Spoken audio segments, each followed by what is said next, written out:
All right, do you want to officially start now? Sure. All right, let's end it. All right. Thanks, everyone. Be safe.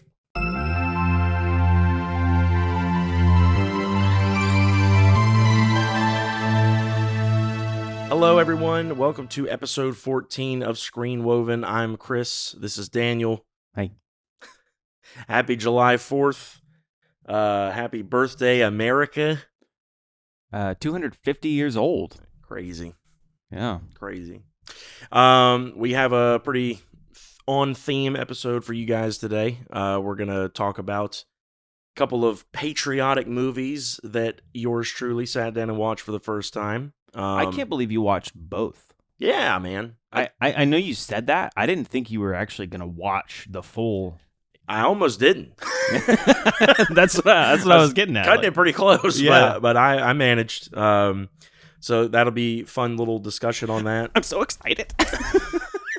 I think we're going to save a specific one for last because I feel like that discussion is going to be a little more involved. Oh no, that scares me. No. I'm just saying, like, I feel like you're gonna like that. That's gonna spark more conversation okay, because right. you clearly are more excited about one than the other. But They're both fun movies. oh yeah, no, they were both great. They were both great in their own right. I mean, I have my own things about each, but I mean that's to be expected for like two 20-plus-year-old movies that I'm seeing for the first time in almost 2030. Yeah. But they were both great films. So we're going to talk about those. And for those who weren't tuned into the last episode, just to fill you in, or for those who probably didn't read what's most likely going to be the title of this episode, Independence Day and The Patriot. So that's going to be fun. Before we jump right into the main thing, let's just kind of clean house, cover bases, all that good stuff. Kind of a light week again, but we did get a couple new trailers. First trailer for Project Hail Mary came out. It will, in fact, be starring Ryan Gosling. It's an adaptation of the novel that was written by Andy Weir.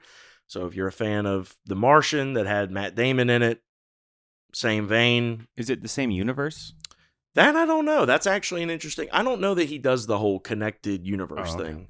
He probably could because a lot of his stuff's very same flavor, but well, I don't know that he goes for that. That answers my question, but I was asking, like, is this like a sequel, but it's just a different character? Or... Right? Yeah. No, I don't believe so. Okay. Not that I've seen. I never did finish the book. I told you last time. I need to go back and like restart it and read the whole thing. I really want to read it before I see the movie. But that looks like it's going to be really fun. And then for our more, family-oriented, family-based audience listener people, a new Cat in the Hat animated movie is coming out. The trailer for that came out. I'm actually kind of excited about that one. Didn't know that was happening, but I love Bill Hader, and I think him as Cat in the Hat is pretty spot on. That's pretty good casting. Some funny little gags in the trailer. I mean, nothing spectacular, but it looks cute. It's definitely one I would like to go see if time permits and all that. So that'll be a fun one. Did you watch the Mike Myers Cat in the Hat? Oh yeah, man. Did you like it? I mean, I haven't seen it like now as an adult, and I'm sure I would get a different kind of enjoyment out of it because I know that's one of those movies that had like a lot of innuendo type jokes. As a kid, I remember kind of being iffy on it. Like, I didn't hate it, but I didn't love it. It was kind of just like, that was okay, man. I watched it. I don't know, going back as an adult, if I would like it more or less. But have you watched it like recently or semi-recently? I have an interesting thought on it that I'd like to share, if that's okay. Yeah, go ahead. I don't want to interrupt your flow of the No, intro. I mean, that, like I said, it's a pretty light week. I think that's most of the couple of big things that dropped. I mean, news continues to trickle in about Spider-Man. Yeah, news continues to Salt Bay in about Spider-Man Brand New Day and things of that nature, but nothing crazy. At this point, we're pretty much in wait mode for Superman and Fantastic Four. Oh yeah. So this thought on Cat in the Hat, I think it's going to be an interesting conversation, but also I had this epiphany right before you pulled up today about the Superman movie. Okay. That I want to ask you about. Okay.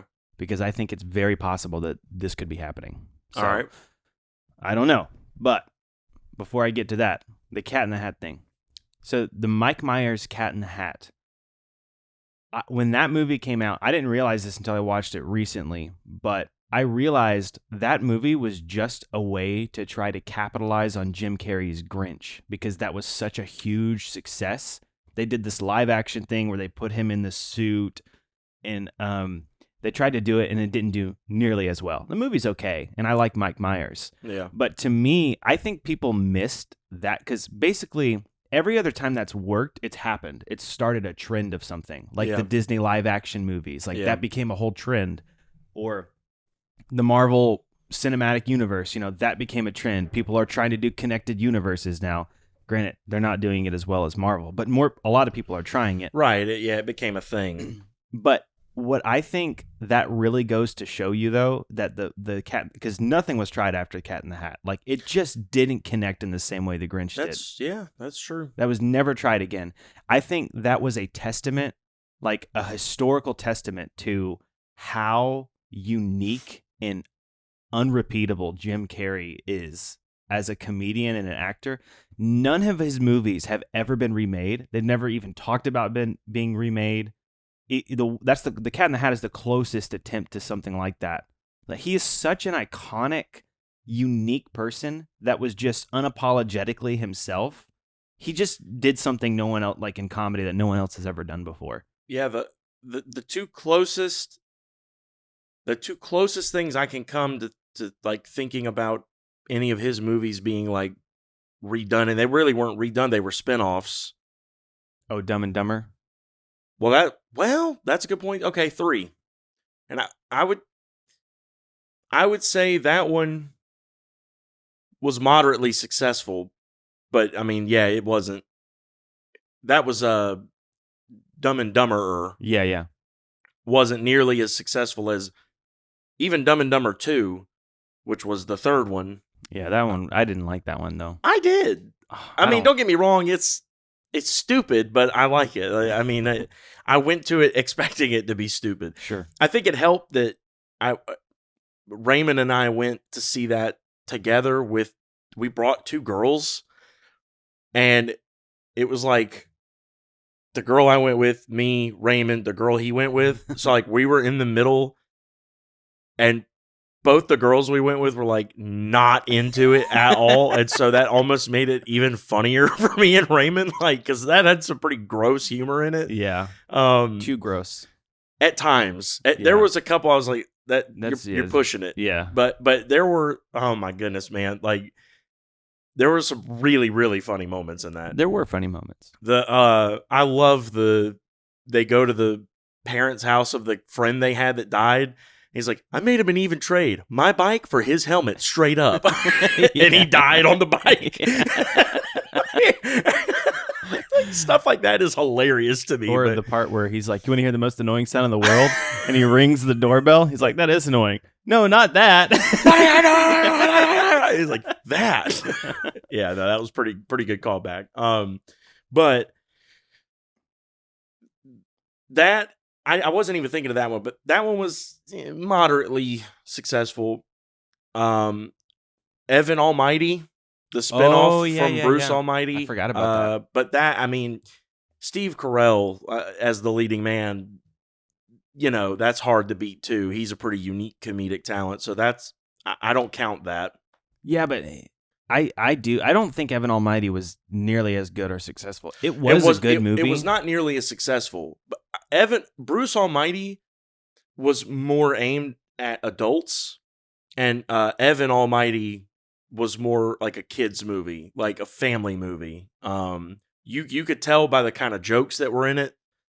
Like, some of the jokes in Bruce Almighty were like the whole sequence where he like pulls the moon closer and he's like doing stuff with, was it Jennifer Aniston that was like that kind of stuff. Nothing like that was in Evan Almighty. Like, it was much more family friendly, and you could argue that for certain movies there's a bigger market for stuff like that, but whenever it's spinning off of an adult film, I don't think it got as much attention in that way. But well, even though as a big fan of Bruce Almighty, I watched it with the expectation of Bruce. Like you're because you're spinning off of that. mm-hmm. Maybe it was just a marketing error, but it's like this feels like a kind of cheesy family movie. Like I agree with that. And if that was what I was expecting, I might have liked it. But it just right. It was a completely different vibe. Yeah.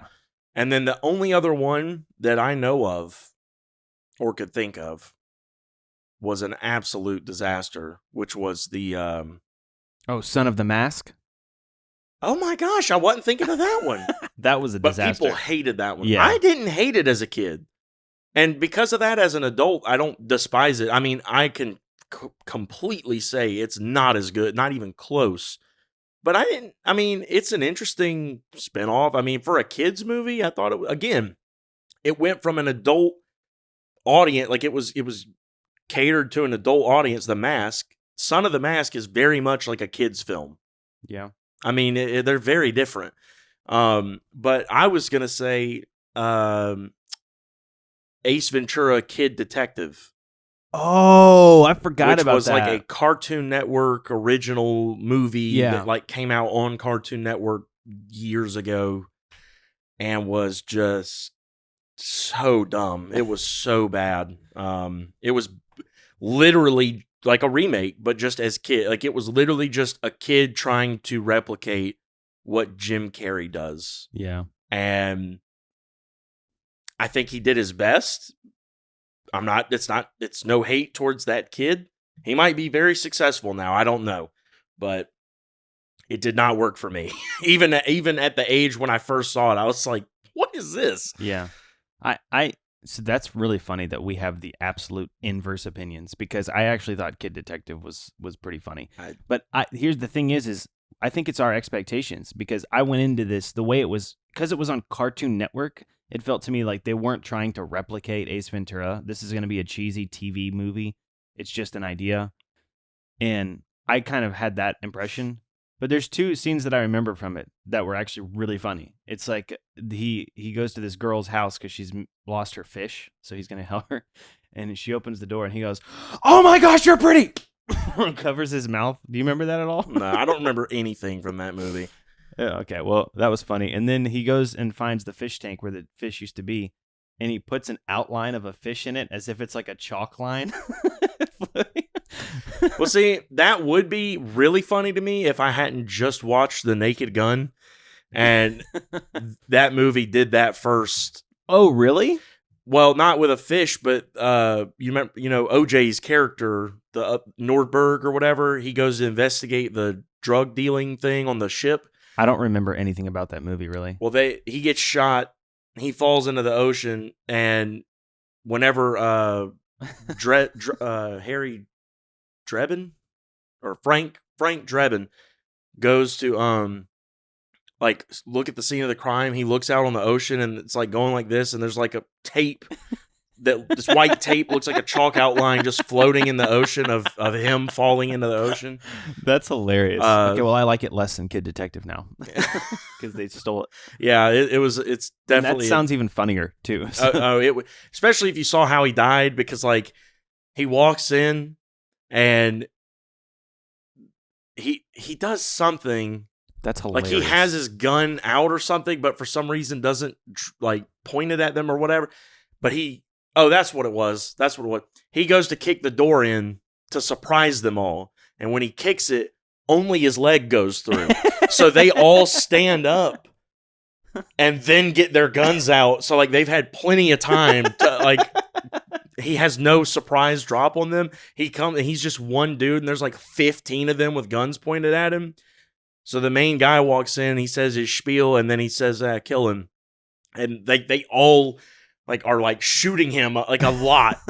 But even at that, he like slowly dies. And as he doesn't die actually, but as he's like dying, you think he like falls and then he gets back up and then he lands on a wall And when he pulls his arm away, it was wet paint. So he's like, ah, like that's a big deal that he got wet paint on his sleeve. Then he turns around and falls face first into a wedding cake. Then he steps into a bear trap. And like it's like thing after thing after thing. And then he falls out of the ship into the ocean. And that's where the outline is when Frank comes. I mean, it's like that movie did absurdist comedy before anybody, and they killed it. But yeah, literally in that case. Yeah. But that is, I mean, it's still a funny gag, and it's cool that they did that. But yeah, it does feel a little cheesy, having recently seen it in the movie that did it first, at least as far as I know. But yeah, you know what I'm noticing though, as we're talking about it, is it seems like every Jim Carrey spinoff became more catered to kids, other than Dumb and Dumber 2. Dumb and Dumber. Well, I'm talking. That's a sequel. Well, yeah, you're right. Yeah. You're right. Dumb and Dumber wasn't necessarily catered to kids. So yeah, I mean, other than that one, I mean, Evan Almighty, Cat in the Hat, Ace Ventura, Kid Detective, Son of the Mask. Can't think of any others, but that's a weird trend. That's true. But I think the important thing that I'm learning is the way any of those had any kind of success, and it was really moderate compared to the original, in all cases, is they had to make it very clear that we're not trying to repeat Jim Carrey. Like in Dumb and Dumber, the sell was, this is them when they were in high school, when they were learning about themselves and they had just met each other. So it has and Shia LaBeouf in that movie. Shia LaBeouf should do. I'm so sad he did not. I love him as a serious actor. He's one of my favorite actors. But that's wild to me. Really, why? He's a nut in real life. Yeah, he's a crazy dude. But so is Tom Cruise. I mean, well, I mean they all are. But that's crazy to me that Shia LaBeouf is one of your favorite. Why? He's a great actor. I'm not even saying he's not. I mean, I haven't. The one movie I can like recall seeing him in as like a serious actor that I thought was like really, really good and he surprised me was Fury. Oh yeah. I didn't like that one as much. I liked him in it, but that movie was just like the language was just over the top. I mean it's probably true to the times though. I don't know. When did that take? World War II? Yeah. I don't know if it was true to the times back then. I'm talking about true to the times if you were a soldier deployed fighting a war in Germany. I don't know, man. I really don't. I mean, it could very well have been that that's the case. But I don't think that people, when they're like, their lives are on the line in that sense. I don't know. I could be completely off. You know, maybe that's the way the military has always been. Even George Washington was just... Let him rip. He was going across the Delaware, just like yelling out expletives the whole time. America. Anyway, coming again to save the day. Yeah. I forgot even what I was saying now. Oh, that you love me. Well, that is true, but that's not what I was saying. That's actually probably the nicest thing you've ever said to me on this podcast. That's true. I'm usually really mean to you for some reason. All right, so I was talking about Shia LaBeouf, but I was actually talking about Jim Carrey. So I'll start with Shia LaBeouf, and then I'll go back to Jim Carrey. You were talking about him in Dumb and Dumber. Yeah, I was saying... And then you kind of branched off. I was like, I wish he would do more comedy. He should do more... And even Stevens, like, he was hilarious in that. And that show would not be funny without him. Like, he was a... Or Beans. Beans was funny, but he was funny despite him not being the best actor, you know. That's fair. But Disney, Nickelodeon, all those kid shows, the acting was never really very good in any of those. Drake and Josh would like to speak to you. Dude, as much as a big fan of Drake and Josh I am, Josh was not a good actor. He was terrible in that show. I don't know about that. Seeing how he is in real life and then watching him portray this like spastic, over-the-top, nerdy character, he was better in the earlier seasons. When for some reason, as it went on, he got more it was like over the top, and to the point where it's like not believable. I don't know. That'd be interesting to like go back and watch those and talk about that. Maybe so. Because to me, I remember as the show went on, it got funnier. It kind of did, but Josh is despite. But you're Josh's saying he was a weak link. Yeah, definitely. Okay. In the earlier seasons, I thought it was reversed. Like Drake wasn't bad, but he was okay, but Josh was like he seemed really comfortable in his skin. But like yeah, as it went on, I think Drake got a lot better, and Josh, I don't know. I think he just really tried to dive into the whole, what do you call that kind of acting? Like a lot of movement. A little bit of physical comedy, kind of like slapstick-esque, but like just very emphasize like emphasis. I repeat words for emphasis. Emphasis. Right. Yeah, they totally made fun of that in the little with the other two. Drew and Jerry. Yeah, Drew and Jerry. Great show. I'm not knocking the show. Yeah, fantastic. Great writing, really. The writing is what made that show. That is true. One of my favorite lines in that show is Drake's like, "Why didn't you tell me you were dating Mindy?" He said, "Because I didn't want you to think I was an idiot." He goes, "That's not why I think you're an idiot." Just great writing. That show is just full of quotables, though. It really is. Why do you have this set up in the living room? He's like, because right now this is my room. And he's like, no, this is the living room. And last time I checked, living. Yeah. Like that. It's awesome. Yeah, it's great. Anyway, Shia LaBeouf. Shia LaBeouf's a great actor. Best actor ever. It's not gonna go that far. He's just a great actor, and I've always loved his performance. I wish he would do more comedic roles because I think he's hilarious. I think he's actually got a real natural gift for comedic acting. But anyway,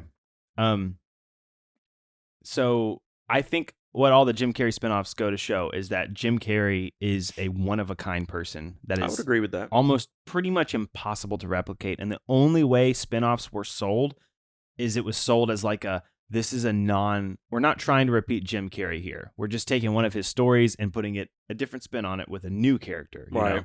Or a version of his character that's obviously different. Yeah. Yeah, no, that's fair. And you kind of see two paths that were taken too, because they either try to go so completely left field. I don't know why I'm pointing right. Left field with like someone who's not at all like him, like in The Kid Detective or Son of the Mask. Mm-hmm. Or they tried to go more of like the route of, hey, it's not Jim Carrey, but it's Steve Carell. Yeah. It's Mike Myers. Yeah. Two other legendary comedic like there were kind of two attempts. Yeah. And like the biggest successes that those comedic actors had was with their own, like The Office was very Steve Carell. Mm-hmm. And Jim Carrey even appeared in The Office at one point. Yeah.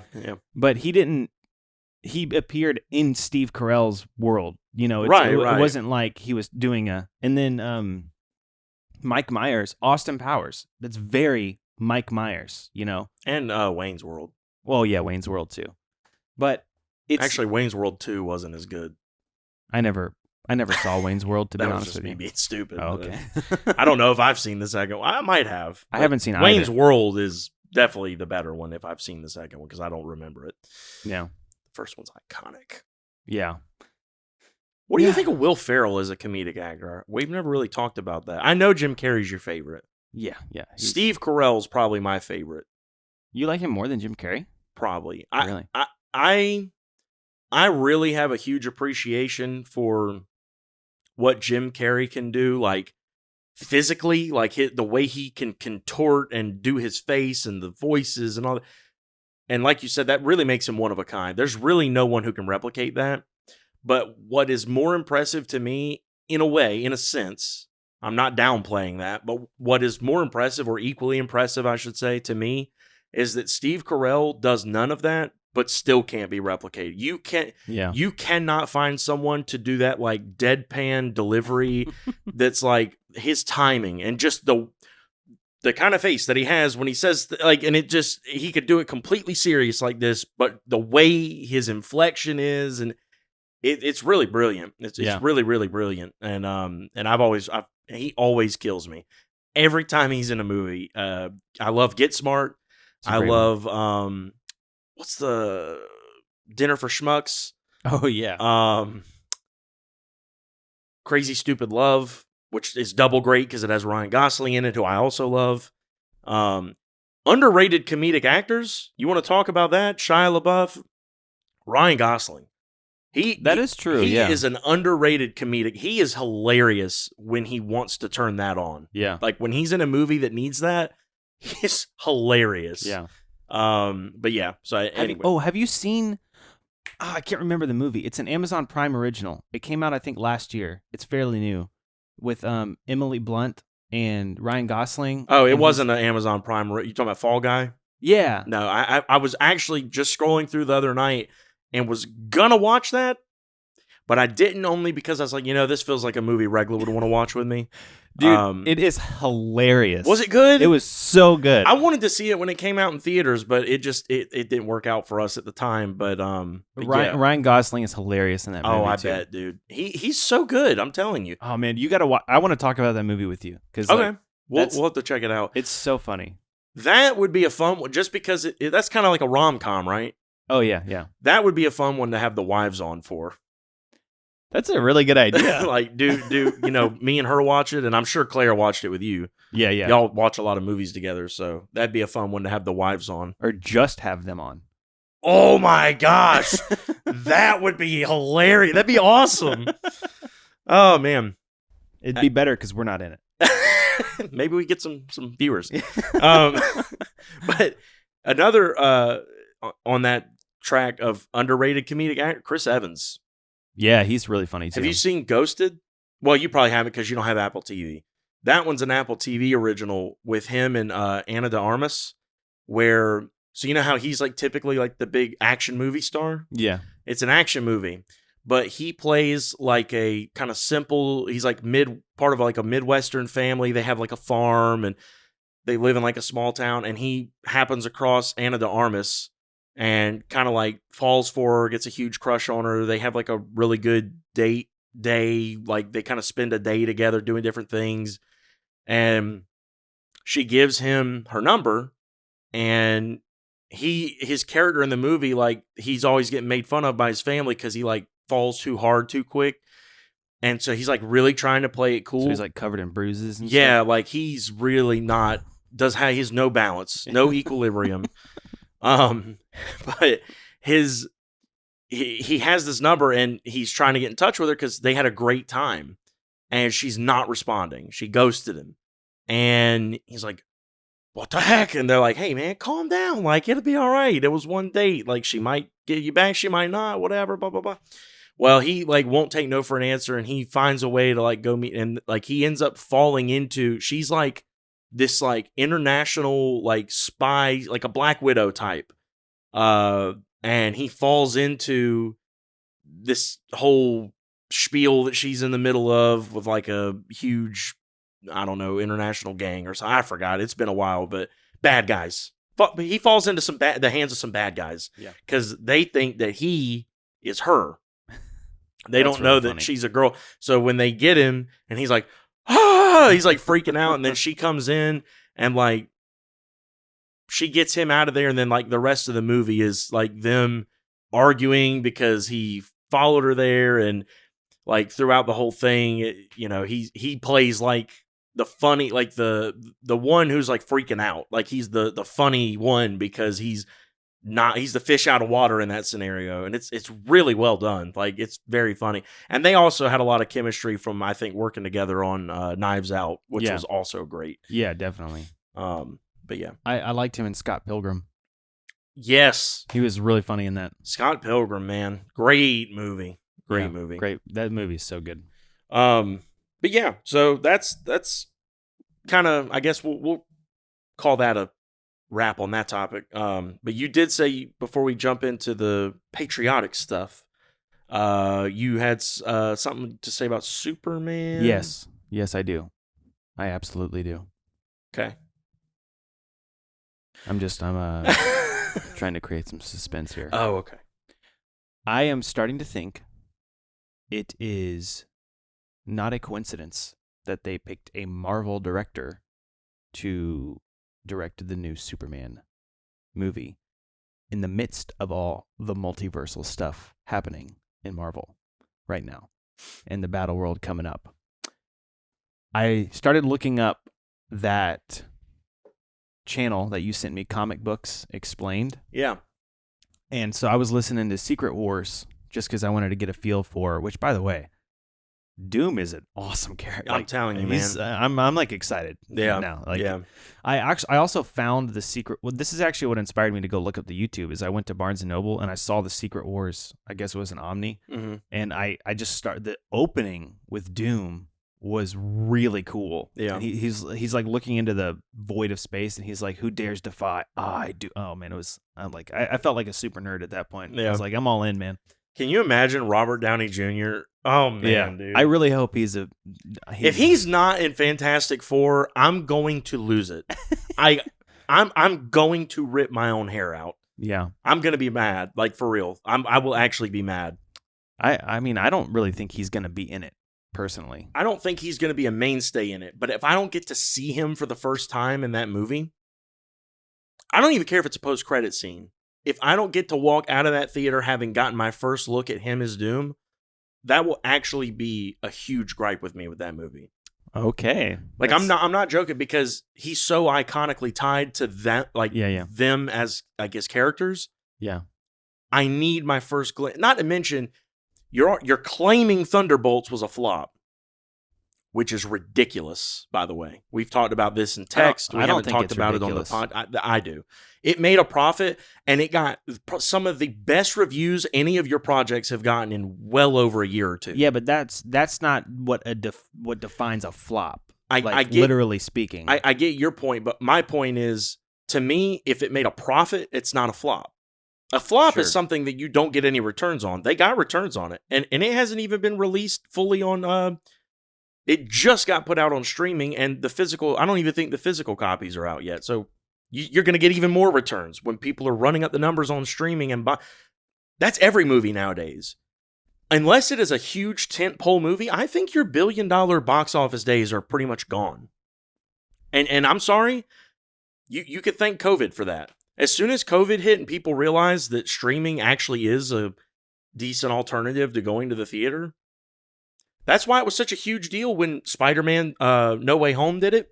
That was why it was such a huge deal when Deadpool and Wolverine did it. Any movie... Yeah, but that kind of shoots your argument in the foot. Because no, it doesn't, because those were huge movies. Those were huge movies. Yeah, well, I get that, but if you're saying those came after COVID... So right, but that's what I said. Unless it is a tentpole movie, your $1 billion days, I think, are over. Like I don't think they're saying that it needed to be $1 billion, but it was way under what they projected to make. Right, but that's also their own fault. Like, they have to like take a step back. Nobody's saying the movie is terrible. No. I know you're not saying, and I don't know that anyone's saying that. I think most fans that I've seen have been like, "What in the world? Like, that's crazy." Yeah. But my point is, if I work at Marvel, despite what we've achieved, you got to put ego and pride aside, take a step out of your own shoes, and realize you have lost a ton of good faith with not only just the general audience, but the people in your own camp, like your own fan base, because they're so sick of some of what y'all have put out. Yeah. You were just sending me videos. I haven't even watched them yet, but videos of Daredevil Born Again, even, which was another more positively jaded, like if I had to pick, a lane of majority, I think majority of people liked it. And you sent me a video of someone completely bashing it and talking about how awful it was, and you said you agreed with it. I agreed, yeah. And I haven't seen Ironheart yet, but you sent me another video essay of someone talking about this is like an insane garbage pile from Marvel. I think you would hate it too. I don't even think it's like... I don't know. I'm not going to form an opinion, but I mean, I don't not believe you, because a lot of the stuff has kind of let me down. Yeah. I mean, the thing of it is, it's because of stuff like that makes me step back and be like, how do you see reactions to stuff like that and then think Thunderbolts was a flop just because it didn't make you hundreds of millions? No. I don't think that's the way to look at it. Like when people say it's a flop, I think the point that they're showing is even their best movie right now is still under what they're projecting. So like you're right. I completely agree with everything you said. They need to take a step back and look at what they're doing. But nobody's saying that like that. I don't know. I kind of lost my train of thought there. I'm just saying I think a flop, just the literal definition is it's way under what they projected to get a return from. So I completely agree with you. That's a sign Marvel needs to be a little bit more.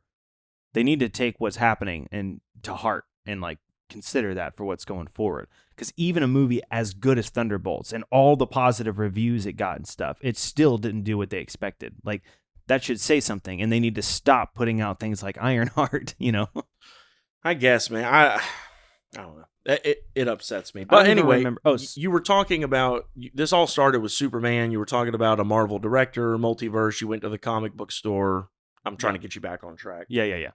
So then I just happened to pass by a video on this Comic Books Explained, because after I saw the comic in Barnes & Noble, I remembered that YouTube channel, and I was like, I want to see what this is about now. So I started looking up the Secret Wars on Comics Explained, the YouTube channel, and this morning, I was just waiting on you to get here, because you're always late. No, I'm just kidding. You're never late. You're super early. I was just earlier. But I was looking through the videos that he has, and there was a handful of them about Superman in the Marvel universe, and then there was one especially that said every time Superman appeared in a Spider-Man issue. And I went like, wait a second. James Gunn is directing this Superman. Mm-hmm. Are they setting it up to do a DC Marvel crossover in this like Secret Wars type thing? I'm not going to say that's impossible. I don't think it would happen this early, because I think James would want a little more of his stuff established. Like, for sure, he'd want a Batman. And I don't think there's a Batman at all in this Superman movie. But maybe as late as next year? Maybe. And part of the reason I say that is because, first of all, I think he's been flat out asked about, like, would he ever collab with Feige and Marvel and like, doing it? Because there have been, like, a very small but notable handful of times where the heads of Marvel and DC Comics have come together and agreed that they were going to do, like, this big multiversal thing where, like, characters show up in each other's things, and it's actually happening again right now. They're ramping into it. Like, there's a Batman and Deadpool one coming out, and a couple others that I cannot think of. It's happening right now. Yeah, like, they're ramping up into another one right now. But the signs are all there, my friend. But I think it would take a lot. Like, it would. I don't think it would. The right story would need to be there. I agree with that. But if they don't have to do it in a really big way. They could just have Superman just show up and everyone's like, whoa, what? You know, in like the multiverse or something, and just hint. And then they could build towards it in the future. That would be a way to bring DC way back up there. I mean, it's very possible. And I will say this. I mean, as far as you talking about James Gunn specifically being the one doing it, I do think there's more of a chance of it ever happening now than back when Snyder was running it, because Snyder's DC stuff would not have fit with Marvel. From what I've seen of just this one DC movie that James Gunn is doing, it does look visually and just tonally like it would fit a lot more with what they do over at Marvel. Yeah, I agree with that. And one of the reasons I had this epiphany is because, I don't know if you remember when we used to do an old podcast. I think this is when I forgot about this. We did a podcast, just me and you. Yeah, we did one where we were talking about books. Yeah. We were going through The Name of the Wind. That's right. I forgot about that. And then we did one with a group, the Mega Media Nerds. Yeah, I remember the Mega Media Nerds, but I forgot the one that I think we talked about this in our Just Me and You podcast before, when we were speculating about if No Way Home was going to have the multiversal Spider-Verse characters in it. And you said, guess who's directing the new Doctor Strange Multiverse of Madness? Sam Raimi. Oh. And that was a nod toward what was coming. And I'm just like, wait, but James Gunn is directing this new Superman. Yeah. Yeah, I mean, it's very possible. I'm definitely not. I actually think it's more, like I said, more possible now than ever before. Yeah. And like I said, they are gearing up into another big comic book crossover now. Well, what if Doctor Doom doesn't show up in Fantastic Four, but Superman does? How would that make you feel? I would still be mad. Really? Yeah, I would still be mad, especially because, like, you won't give me Doom, but you'll give me Superman. What? I think it would be a subversion of expectations. Oh, it would, in a good way, but no, you think in a bad way. No, that would really grind my gears. That's crazy. To me, that would be like, I'd be like, what? I did not see this coming. Here's what I'm dying for. I need something. I need to either see him in the costume or I need one line delivery. I need something. I'm mostly over the fence, but I need something to get that last leg over to convince me that RDJ as Doom was not just a desperation move. I see what you're saying. I need something to sell me. And if there was ever a better time to introduce him, what better time before Avengers Doomsday than the Fantastic Four movie? Yeah, I'm with you. I mean, anyway. I'm totally with you. But yeah, I don't know. We'll see. Do you think Superman's going to have a post-credit scene?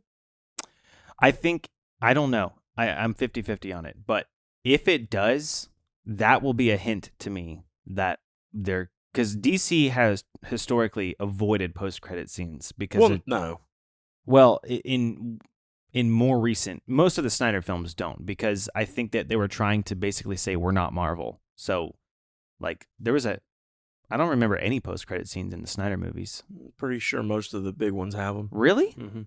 Well, the last Batman with Pattinson that came out... Well, that wasn't a Snyder film. I know that wasn't a Snyder film, but I'm just saying that... I don't remember any post-credit scenes in the DC Snyderverse. And that one was the scene of the Riddler in Arkham Asylum when he meets the Joker. Was that a post-credit scene? Or was that the end of the movie? I think that was just the end of the movie. Okay. You might be right. I hated that so much. I did too. I thought it was way too early and unnecessary to bring in. That movie stood on its own to me without needing any reference to the Joker. Yeah, I am so sick of the Joker. Yeah, me too. I mean, like, don't get me wrong. If you're gonna have an established Batman series franchise, whatever, I do think you need one, and it needs to be a good one, especially if the Batman is good. But can we just prove that the character of Batman can just exist for a little bit without the Joker? I mean, yeah, he needs one at some point, but like, to me, in the Dark Knight trilogy, it felt earned because the whole first movie had nothing to do with him. And then at the very end, they hinted at him, and it gave them time to find a really good, in hindsight, legendary, iconic Joker that, by the way, everyone hated when he was cast. Really? Everyone hated the Heath Ledger casting. Really? Hated it. I didn't even know that. They were talking trash about it from the jump. And then the movie came out and everyone was like, we're just going to do this forever. like that's just going to be the Joker from now on. Yeah. Like, he is him. But like, you remember the movie? I mean, I know it's been years ago. It's like 2008. But do you remember the movie posters? You'd go into like Walmart and you'd see, and it'd be like his kind of outline of his face with the red smeared and the "Why So Serious." People were like, "Man, this is so dumb. Like, that doesn't even look anything like him." And blah blah blah blah blah blah. Yeah, and then lo and behold, now, like you have alluded to many times on this show, that is like the Joker now. Yeah, I'm so sick of it. It's like, guys, you know, you're already just redoing superhero movies, which has been done before, which, you know, it's fine if I understand how comics work.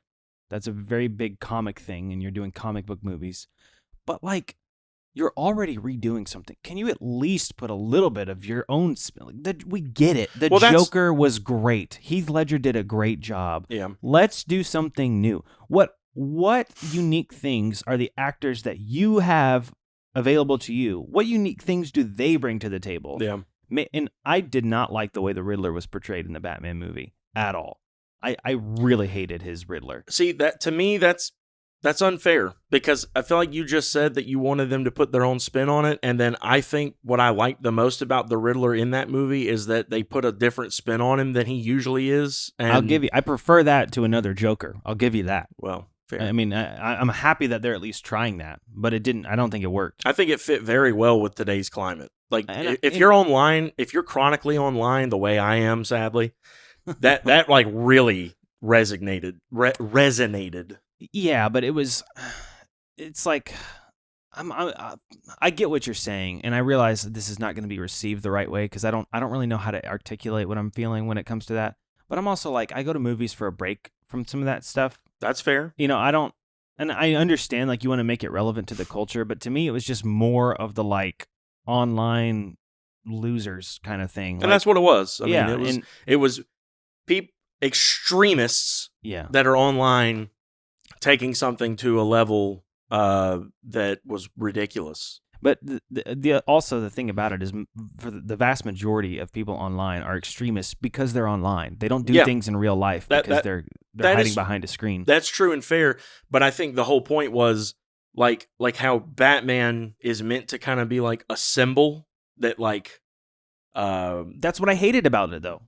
But go ahead. But I was just saying, to me, that like the Riddler was taking that page out of Batman's book and becoming like that leading symbol for those guys to like get out and do something about it in a horrible way. But I'm just saying it was like that mirroring, like parallel. But I hate that though, because they're the message that they're basically sending is Batman, someone like Batman who goes out and beats up criminals, really bad guys, and gets them arrested, who is trying to do the right thing.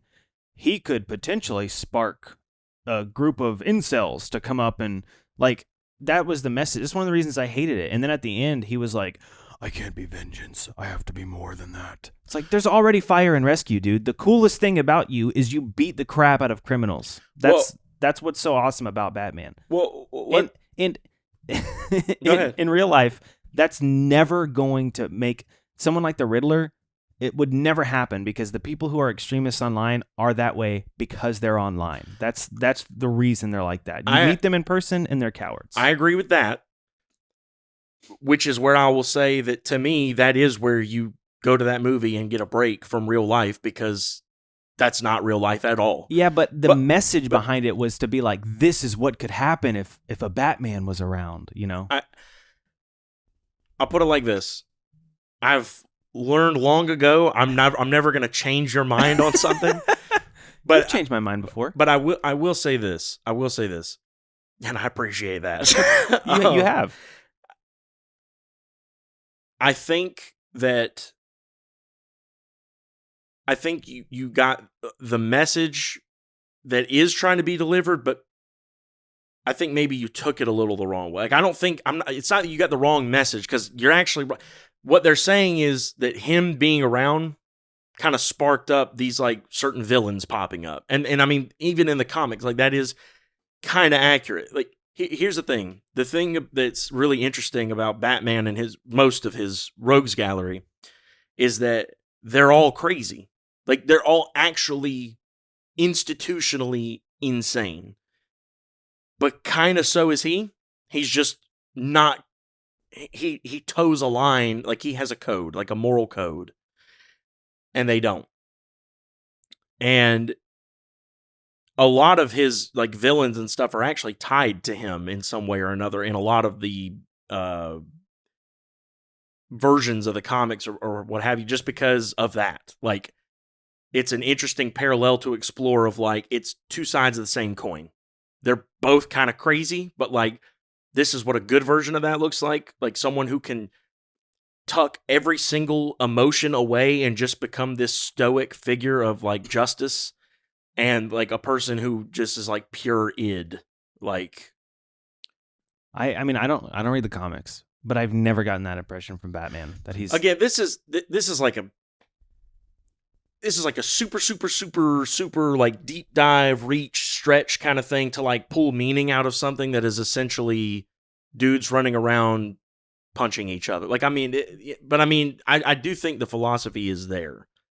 Maybe, but my impression of Batman, and this is mostly coming from Christopher Nolan's, which, by the way, I did not like I've talked about this before. Yeah. The Dark Knight, I think, is an overrated movie. Heath Ledger was phenomenal, and I watched that movie just for his performance. But like the message at the end that you're going to lie that you killed Harvey Dent so that you can preserve, like, that's not heroic. That's evil. And the idea behind Batman from the beginning, I thought, was, well, I'm this billionaire and I don't really know how to affect change in my Bruce Wayne persona. and the city's a terrible place. So I'm going to do it in the way that I know how. I'm going to try to make a difference. It wasn't this like I'm clinically insane and I need to, I get what you're saying. But it's more that he doesn't come out and like say that, of course. But I mean, it's more the implication. Like it would take someone to be pretty far gone to do the things that he does. I mean, I don't think so. This has happened before. There's a superhero named Phoenix Jones in Seattle. Have you not heard of this? He's not around anymore. He was. Gee, I wonder why. Yeah, I mean, he actually. This is no joke. Now I do think some of the stories about him are a little embellished, but he was a real dude who would go break up street fights. He would stop. I think he tried to stop drug deals and stuff like that. And he had a superhero costume. He was a UFC fighter. And he actually had a comic book store owner let him have a secret passage in the comic book store where he would go change and then come out and patrol the night and stuff. So, you don't think that's a little crazy? As I was telling you, I was like, I think Chris has a point. You changed my mind. I mean, look, that's awesome. That's awesome, but it's a little crazy. Yeah. And that's a dude. That's a dude. Not clinically insane though. No, but that's also like, you know how like there's like sugar and then there's like sugar light. There's like spice and everything nice. Yeah, there's like something and then something light. Like sure. That's Batman light. Like that's not what Batman does. Like Batman, any Batman fan will tell you if you ask them who is the real character. Shady. Yeah. Will you please stand up? If you ask them who's the real like persona, they'll all tell you Batman. Like it's like Batman runs everything. Bruce Wayne is the thing he slips into. He's completely dissociated from his real life identity. He firmly believes he is Batman. He is even mentioned in comics how like he talks to the other guy in his head, the other guy being Bruce. Like Bruce is not who's in charge. Bruce barely exists. Why were you making this point to begin with? Because it was about the Riddler or something? Because you were saying you didn't like the message that the Batman was sending, that movie was sending with the Riddler. And my point was that I think you got the right message, but maybe took it the wrong way, because when he says like, I need to be something more than vengeance, that doesn't mean he's going to stop doing what he's doing. He's just, throughout that movie, if you notice, no one calls him Batman. They literally all call him Vengeance. The villains, the cops, the civilians, the newspaper, they call him like he doesn't even have a name. He's just that's really cool. It is really cool, but he doesn't want. He wants to put fear into bad people's hearts and minds. He wants to frighten them. That's what he was doing. But he wants the normal people to feel like he's making them safe because of what he went through as a child. He doesn't want anyone to feel like that again. And like at the end, when he was helping like kids like get out of the water and like hand them off to the fire rescue and stuff, like he realized that he has to be more than just vengeance. Like to do both sides of what he wants to do, he has to be more than that. We'll see in the sequel, because if in the sequel he's still beating the crap out of criminals and he's doing that, then I'll be okay with it. But that's not the message that I got from the film. He absolutely will be beating the crap out of criminals. We'll see. I promise you. I think he's going to be a little dainty. I will bet you money on that. I'm not going to do that.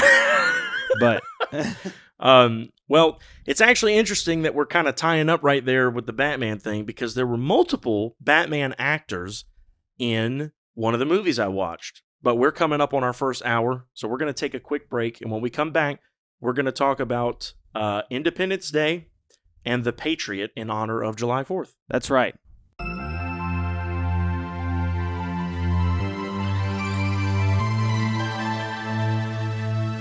Welcome back. Is that what you were trying to do?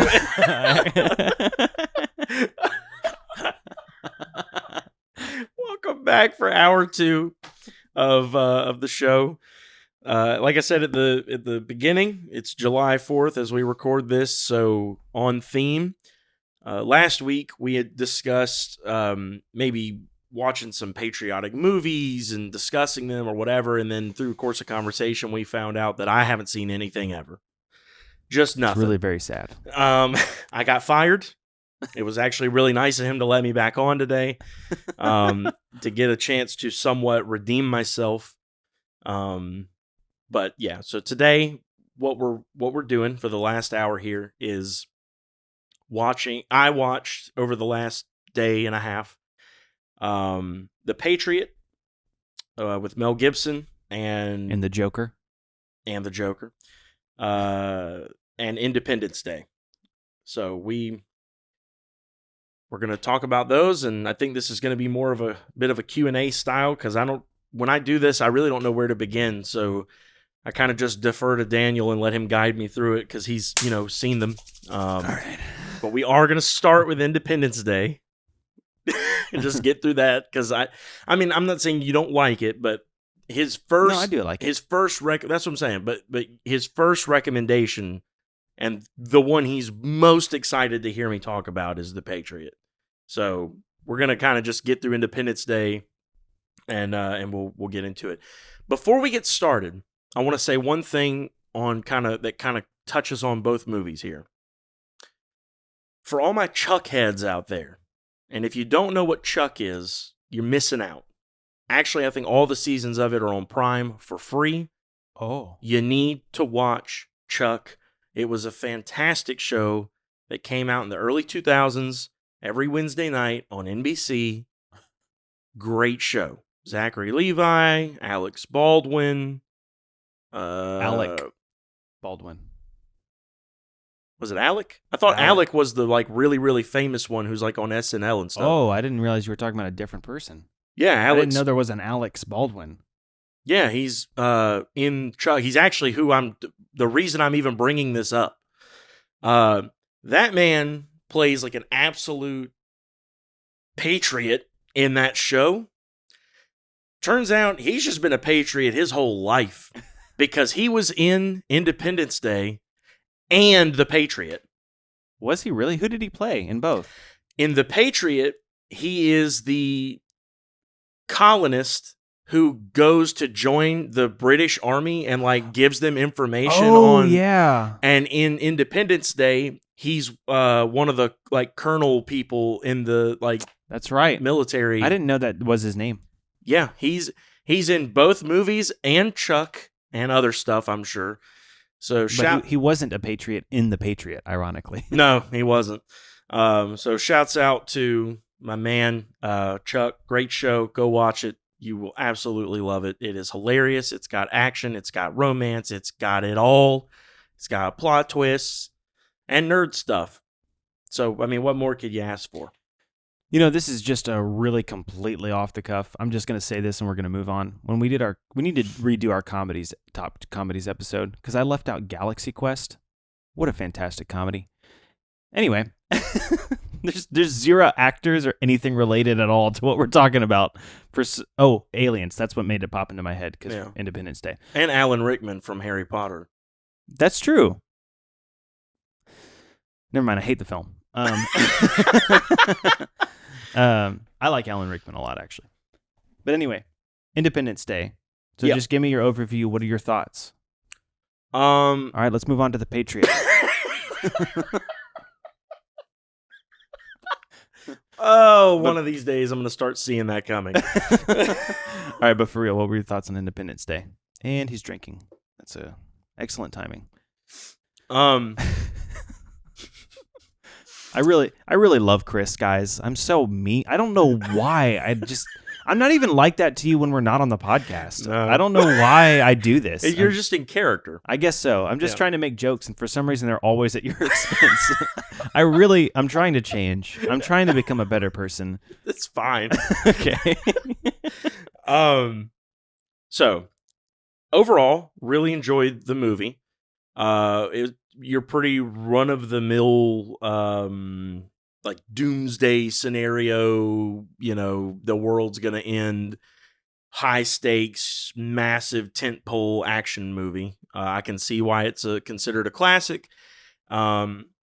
Definitely some rah America stuff in there, so I can see why it's considered one of the like iconic, like patriotic films of all time. Do you remember how high up it was on that list you looked up at the end of I last? think it was number 13.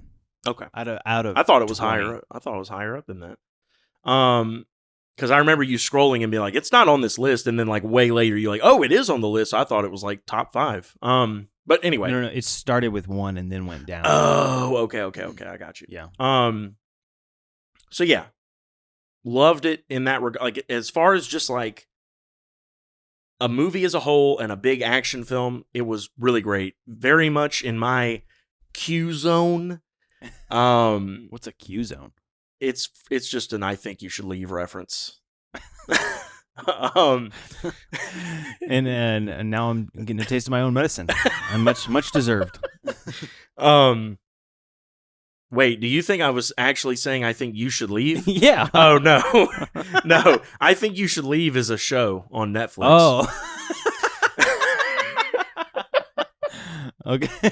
No, it's just a reference how I think you should get the heck out of here.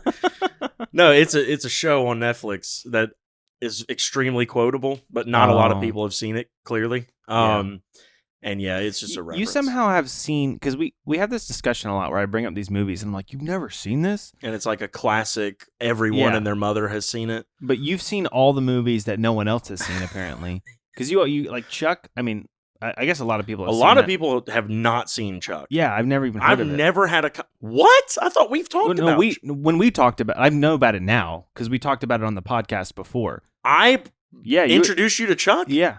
I had never even heard about it. Wow. Wow. Okay. That shocks me. I didn't even realize Zachary Levi had been an established actor for that long. Man. Yeah, Chuck is great. Yeah. But yeah, I do tend to see a lot of like weird niche things, and then everything that's like, you definitely have seen this. No. Absolutely not. So, like I said, overall positive thoughts on Independence Day. I will say, and this is just a me thing. I'm well aware that what I'm about to dive into is me nitpicking a movie that is about aliens invading Earth. Well aware. So don't even come at me. This is a me thing. But it's something I've noticed in all these like disaster film style like epics. The Godzillas and the King Kongs and the Independence Days and the yada yada. Obviously, the whole movie, most of the time, they feel like it can't be just about stopping this massive threat. So what do? They bring you to the ground level throughout bits of the movie and try and connect you to characters on the ground level to like give you more of the story, and then they'll go back up in the air to give you like the action and the we got to stop Godzilla or King Kong or whatever. I'm not going to sit here and say I don't think those movies need that, because I can't think of an example of one that didn't have it that I was like, that was really good. So I'm not going to say that. What I will say is this. If you're going to go out of your way to characterize somebody and give them a story and try and make me care about them, when really the whole movie is about a giant alien ship coming to basically massacre Earth, why would you do that and then immediately make them do something against the few things you've shown me that make up that character?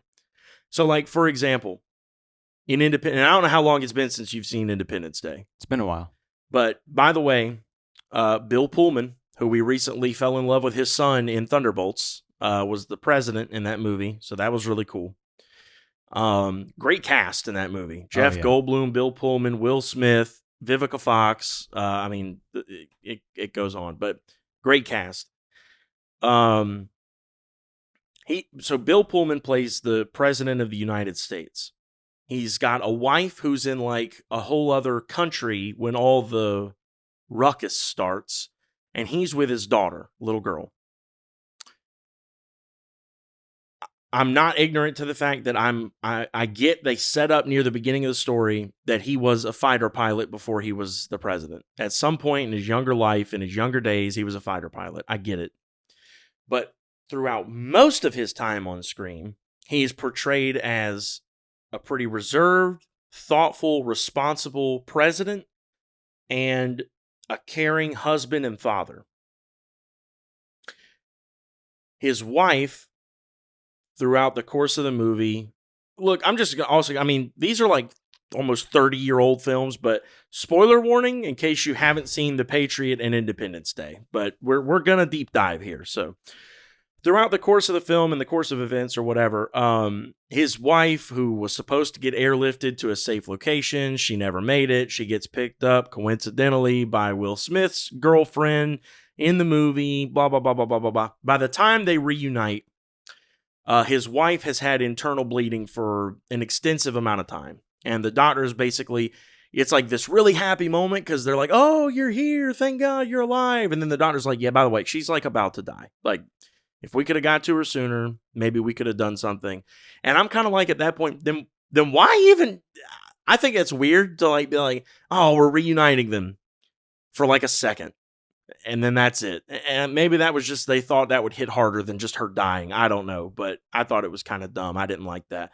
But what I didn't like even more was that he goes and sits by her side. She passes away. All he has left is his daughter. They are in the midst of like their final plan. Jeff Goldblum's character has an idea on how to shut down the shields on all the ships so that they actually stand a chance at fighting these guys. And after the president gives like this, rousing speech to all the pilots about to take off, and he jumps down and starts putting on the gear to go up there with them. Why? Why? I mean, their secure location that had the vice president and the joint chiefs had already been destroyed earlier in the film.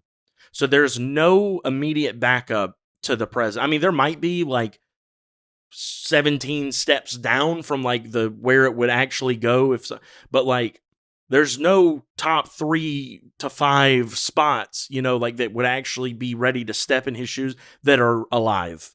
So they're all gone. His wife is gone. All he has left is his daughter, but he's going to put himself in this situation where he's more likely to die or at least get hurt than just staying with her while hundreds of these other pilots go. Like, I get it. It's like, again, it's like a real rah-rah moment of like, yeah, the president's going to go with us. Like, I'm leading the charge. I get it. And in like a movie like The Patriot, where they do similar things, like the leaders of these armies kind of actually lead them on the back. Like, it makes sense, but also none of them were the president. Well, I mean, there wasn't a president back then, but I mean, you get what I'm saying. Like, they were leaders of the army. They're meant to go do that. But in this context of independence, it made no sense. None. Like, do you think it was less the fact that he was the president and it was more all the setup before that? Like, if the vice president was still around, if they had explained that he had a military background with air experience and he was maybe one of the only people who could help, like, I'll put it like, yes, if it was like, they did set up all the stuff of him having a military background and being a fighter pilot, like all of that, I understood that. Okay, I don't remember much about that in the film. Yeah, so. Oh, they did. Yeah, he was a fighter pilot. They established all of that early in the film. But not only was he not one of the only people, there were tons of people that came, not to mention all the other countries around the world like geared up to go do the same thing. But there were tons of people that came. But yes, also he knew the vice president and everyone had already died. He knew that if he died, there's like no leader for the country of whoever survives this battle. Not to mention, more than all of that, he would be leaving his daughter behind with no parents. That is the thing that, to me, I'm like, all you've shown me about this man is that he cares first and foremost about his family, and you expect me to believe that right after his wife just died in front of him, he's going to leave his daughter to go fight in the sky? That's what I'm saying, is like all the buildup behind his character and stuff before that. Like, that's probably what soured it for you rather than the actual act of the president doing it. The way they wrote it, like, it just didn't feel believable. Yeah. It just didn't. And again, that's a me thing. That's a me kind of gripe, because I'm already not a huge fan of, in these huge, massive disaster films, going down to the street level to, like, you try and make me care about a few characters, because you know right off the rip which of them are going to live and which of them are going to die, because the ones that they're, like, clearly the leads of their little individual story threads are going to live, because they're the ones who are going to save the day. And then a lot of the people around them are going to die, because they want you to see people die that you kind of care about, so that it hits harder. I mean, it's kind of like, to me, it's my version of Kryptonite on Superman. It's boring. Like, that's boring. Like, you know right from the jump who's getting it and who's not. That's not always true. I generally agree with that. But there's a couple things that I want to say on that. But before I do, what did you think of the scene? 'Cause the most iconic scene from that movie is when the dude gets slammed up against the glass and the alien starts, like, talking through him. I think that's what happens. You know what I'm talking about? Yeah, the scientist. Yeah. Yeah, I mean, that was intense. Yeah. That was really intense. I liked that. I thought it was a cool reveal that they could communicate that way, like, through using people, but, like, super violently. It was pretty cool. Definitely made you afraid of them. Yeah, I mean, they were... I mean, for especially for the time, I mean, you know, that was 96. That movie's older than The Patriot, which is crazy. Mm-hmm. That movie scared the mess out of me. That scene in particular, when I was little. It was intense. I will say, it was kind of hard to be afraid of them after Will Smith punched one in the face. Oh, yeah. Like, right? Like, it's your first... It's not... Like, it wasn't even like... It was the first time you see one, and it was almost like a jump scare, because it's, like, coming out of the ship, and then he just goes, BAM! He goes, welcome to Earth. Yeah. I was like, all right, I'm kind of not afraid of them anymore, because that was awesome. Yeah. But that is fair. But yes, that was intense. That was a really cool scene, and it was intense. I would disagree. So it's funny you use that terminology, by the way, iconic, because I was going to tell you what I think the most iconic scene in that movie is. And this is not, like, based on, like, me just knowing, like, this is just my opinion. Like, I just think it's an iconic shot, is Will Smith and Jeff Goldblum walking through the desert smoking cigars with a crashed alien ship behind them after they just saved Earth. Like, to me, that was an iconic shot. That was cool. Definitely. That was really cool. Yeah, I mean, I agree. That's probably more iconic too. But that scene was, like, disturbing for a lot of people. Oh yeah, no, like, for sure. It was one of the probably most intense scenes in the whole thing. Yeah. So to what you said, I generally agree. I like that they do that on the ground level, but I don't think they rarely do it well, because there's a reason behind that. You know, if you study, like, storytelling and stuff, like, there's a phrase that storytellers use. I think I heard James Patterson say this, but I think it's, like, a commonly repeated phrase. It's like, if a man or a queen, no, what is it? A king of a powerful nation dies, and his queen dies 6 months later, is a plot. But a king of a powerful nation dies, and a queen dies 6 months later of a broken heart, is a story. Like, that's the phrase. It's something like that. I might have butchered it, but yeah, I get what I mean. I get it, and I like that. Yeah, and that it's powerful because it's true. It's like, and I was going to say an example of a disaster movie that actually did this really well was War of the Worlds with Tom Cruise. And the reason that they did it is because, like, they showed you how they showed you their relationships. You actually don't know who's going to die. And no one actually ends up dying, which is kind of interesting. But you don't know who's going to die, but you know what his struggles are as a person, first and foremost, before the disaster even begins. And he's struggling as a father. Like, he's a really bad dad who's trying to do better. And it becomes less about the invasion and more about how is this invasion going to help him learn to be a good father. Mm-hmm. Like, and I thought it was done really well. Like, that's a pretty good movie. But yeah, I guess that's all I was going to say is, like, the reason that they do that is because they're trying to build a story. But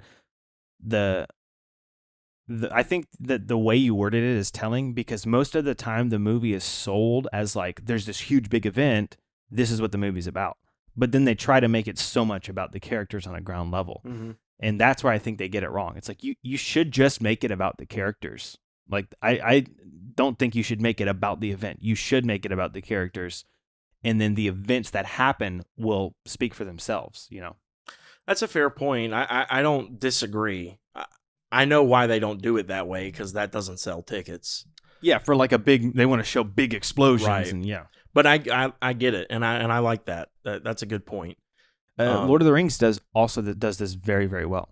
Yeah, that you know and that's actually a great example, because I don't think anyone would look at Lord of the Rings in the same light that they look at like an Independence Day. But it actually is similar. The stakes are just as high, but it's more through the lens of the characters. Yeah, it's it's specifically the lens of these tiny little creatures called hobbits. Yeah.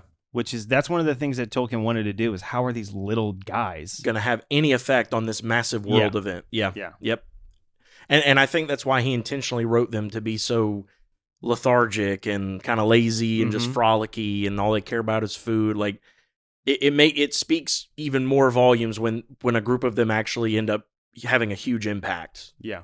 Yeah. So that dude, I love Lord of the Rings. I'm just glad I've seen them. Yeah, me too. Otherwise this conversation would just totally reek. It would almost be like that's falling on deaf ears. Yeah. Almost. Almost. What? But yeah, so that was just it's a gripe. Yeah. Admittedly a nitpick, but I had a lot of fun with that movie. Yeah.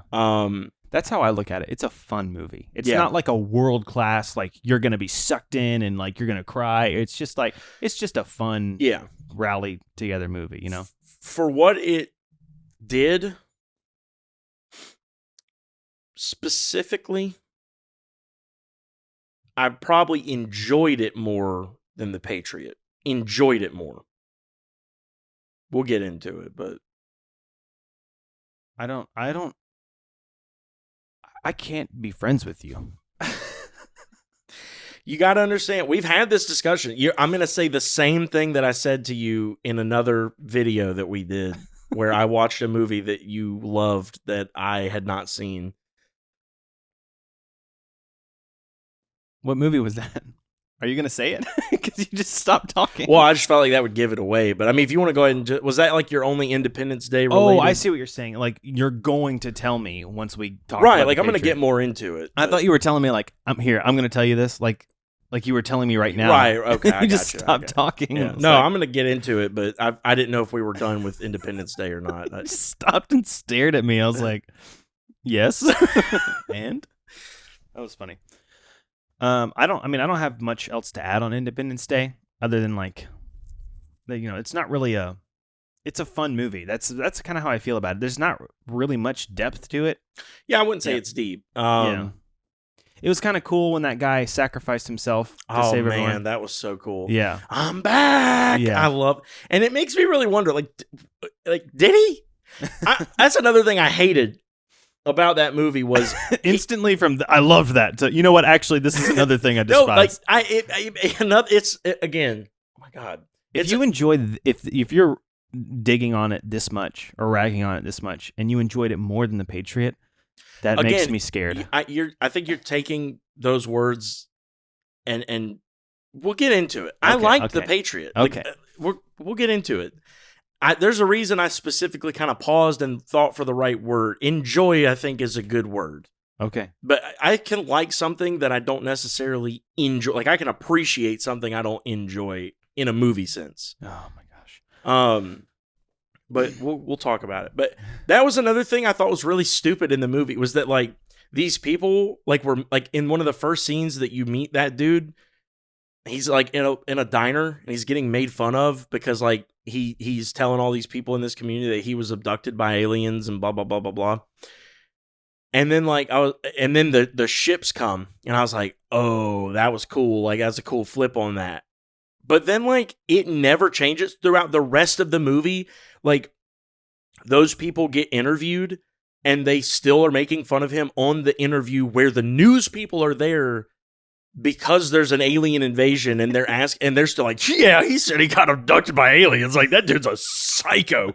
And then like when he goes to help all the pilots and he's like, yes, sir, I'm here because, I was abducted by aliens a while back and it, it'd be nice to get some payback. And they're just like looking at him like, okay. Like, dude, you're in the middle of an alien invasion. Like, it would be a lot different if this was just like a normal war and he was like, yeah, I have a lot of combat experience from when I fought off aliens back. Like, okay, like that's funny. But like, he's literally telling you he was abducted by the things that are above you right now. Yeah. And you're looking at him like, okay, right, dude.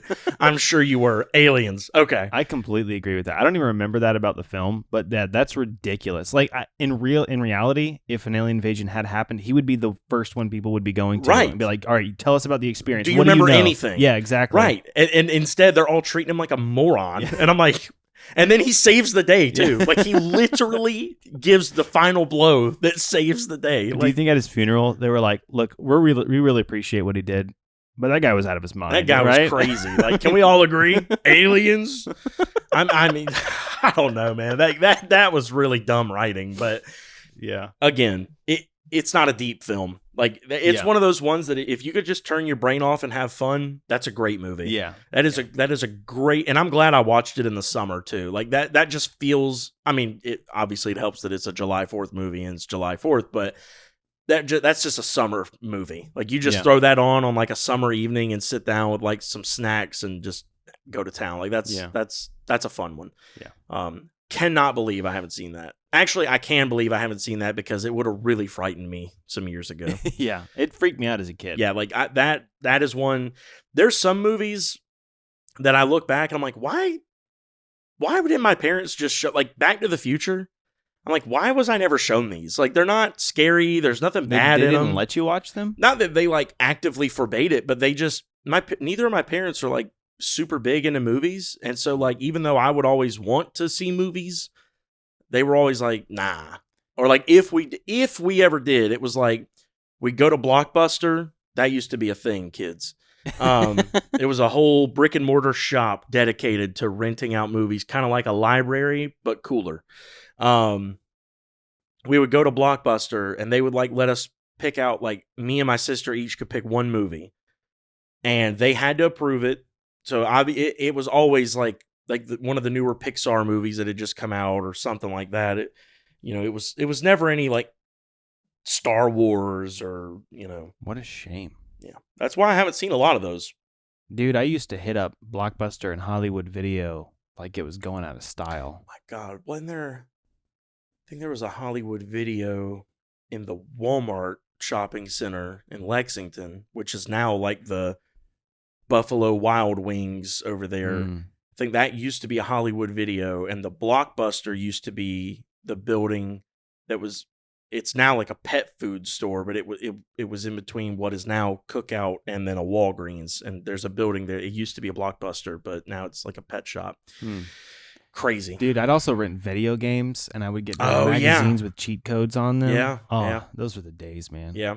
Then they would sell candy. Oh yeah. You go in there and get you like some Pop Rocks or some chocolate. I would get popcorn and Bunch of Crunch and mix them together and watch a film on a Friday night. Yeah. Dude. I still do that at the theater. I get like a popcorn. It's not the same. It's not the same. But I get Bunch of Crunch and I'll like throw a bunch in my mouth and then just salty popcorn all behind it.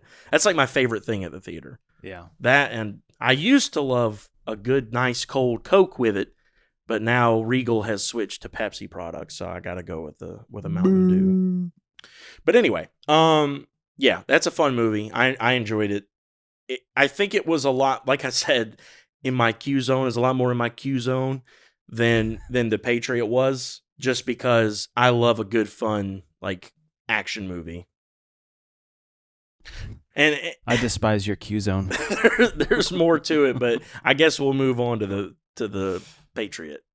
Okay, I mean, I'm glad that you liked the Patriot, but I'm already a little sad because if you were to ask me comparatively, the Patriot or Independence Day, I mean, it would be no question. If you're comparing the two, I would despise Independence Day as much as Harry Potter in comparison to The Patriot. The Patriot is, oh my gosh. Oh, I was gonna say, when you mentioned Back to the Future, remember last week we were talking about like what qualifies as like a patriotic movie versus like a classic American film, which is obviously most films are made in America, but there are some that are really iconic to the culture, even if it's not America themed. Right. Back to the Future, in my opinion, is one of those very classic. I mean, 80s America. It's like really iconic. Oh yeah. I was just thinking that when you said that. It's like I would count that as. I think we brought that up. Did we bring it Back to the Future? I think. Okay. I could be wrong. Those films are so good. They're they're much great. fun. I've only seen them once, but I enjoyed them. Yeah, they're awesome. All right, so The Patriot. Tell us why you hate America. No, I'm just kidding. Oh man. I will say there was actually a scene in there that kind of made you mad. Yeah, man. I want to hear what it is because there's not I think that film is immaculate. I mean, just exquisite. The peak of filmmaking. This isn't even because of my I'm very America. But just a well-written film. Like the way the protagonist and antagonist interact with each other and how they constantly cause each other to do other things that drive the story forward, and like the stakes, the way they establish Benjamin Martin at the very beginning, and then the thing that he wants to avoid the most keeps happening to him. It's just really good character development, and I just think it's such a well-written film, and the cinematography, the outfits, I mean, all of it. It just was a really well done, well-made film. But I'll let you. So first off, give me your overall thoughts, and then secondly, tell me what that scene was that you didn't like. Okay. So overall, I would agree with pretty much everything you just said. Amazing writing. The atmosphere that they built with that movie, like you said, going down to like the set design, the outfits, and they didn't just have good costumes. Like they looked so really worn. Like some of them were dirty. Like the higher up officers, like kept pretty clean, but then like the soldiers, like they looked kind of grungy and worn. The battle sequences, phenomenal.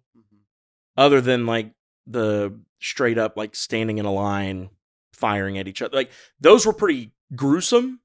And I am well aware that is actually how war was done back then. So I mean, I'm cool with it. Like it was accurate, but it was a little boring. But they made up for it by like showing some of the gruesomeness from doing war that way. Which I'm not saying I need gore to like sell me, but I'm just saying like it did a good job of balancing the reality of war with like not doing too much. Like I will say the scene where the cannonball gets shot and bounces off the ground and then just takes that dude's head off. Like it wasn't overly gory, but just the sight of it happening, I was like, oh, like me, my dad, and my brother all went, oh my gosh, like out loud. We all like exclaimed. You all watched it together? Well, yeah. So I have family in town right now, and that's part of the reason that I kind of put this off to such the last minute. But I had told them we went to dinner last night, and I told them I wasn't going to be able to come over to the place they're staying at because I needed to prep for this podcast. I was like, I really need to go ahead and get a jump on these movies because I don't know how long they are, and I need to knock them both out. And they were like, you could come over if you want, and you should put it on the TV there. So I did, and it was kind of late already. It was like 9:30 when we got there, and so like my sister ended up passing out, my mom ended up passing out, my grandmother ended up kind of in and out. My aunt really had no like she wasn't asleep, but she had no real interest in the movie, I don't think. But my dad, my brother, and me were the only three there that were like awake, and it kind of ended up just my dad wasn't even really there to watch it. It just kind of got him, like it hooked him. Have neither of them seen this movie? No. Oh my gosh, dude. Yeah, it was a really cool moment for me to be able to watch it with them because it was three of us that have never seen it. all three of us really ended up loving it. Like, we ended up talking about it after we watched it, just because we were like, man, that was like really good. But when that happened, when the cannonball thing happened, my dad, that was when I like really realized that my dad was like actually watching, because I was like, we were kind of over to the side and he was kind of in another part of the room. And when that happened and I heard him go, oh my gosh, I was like, So, because as I've stated on here multiple times, like, my parents are just not big into movies. They'll watch them if you like, just do what I did last night, just put one on. It'll usually end up hooking them.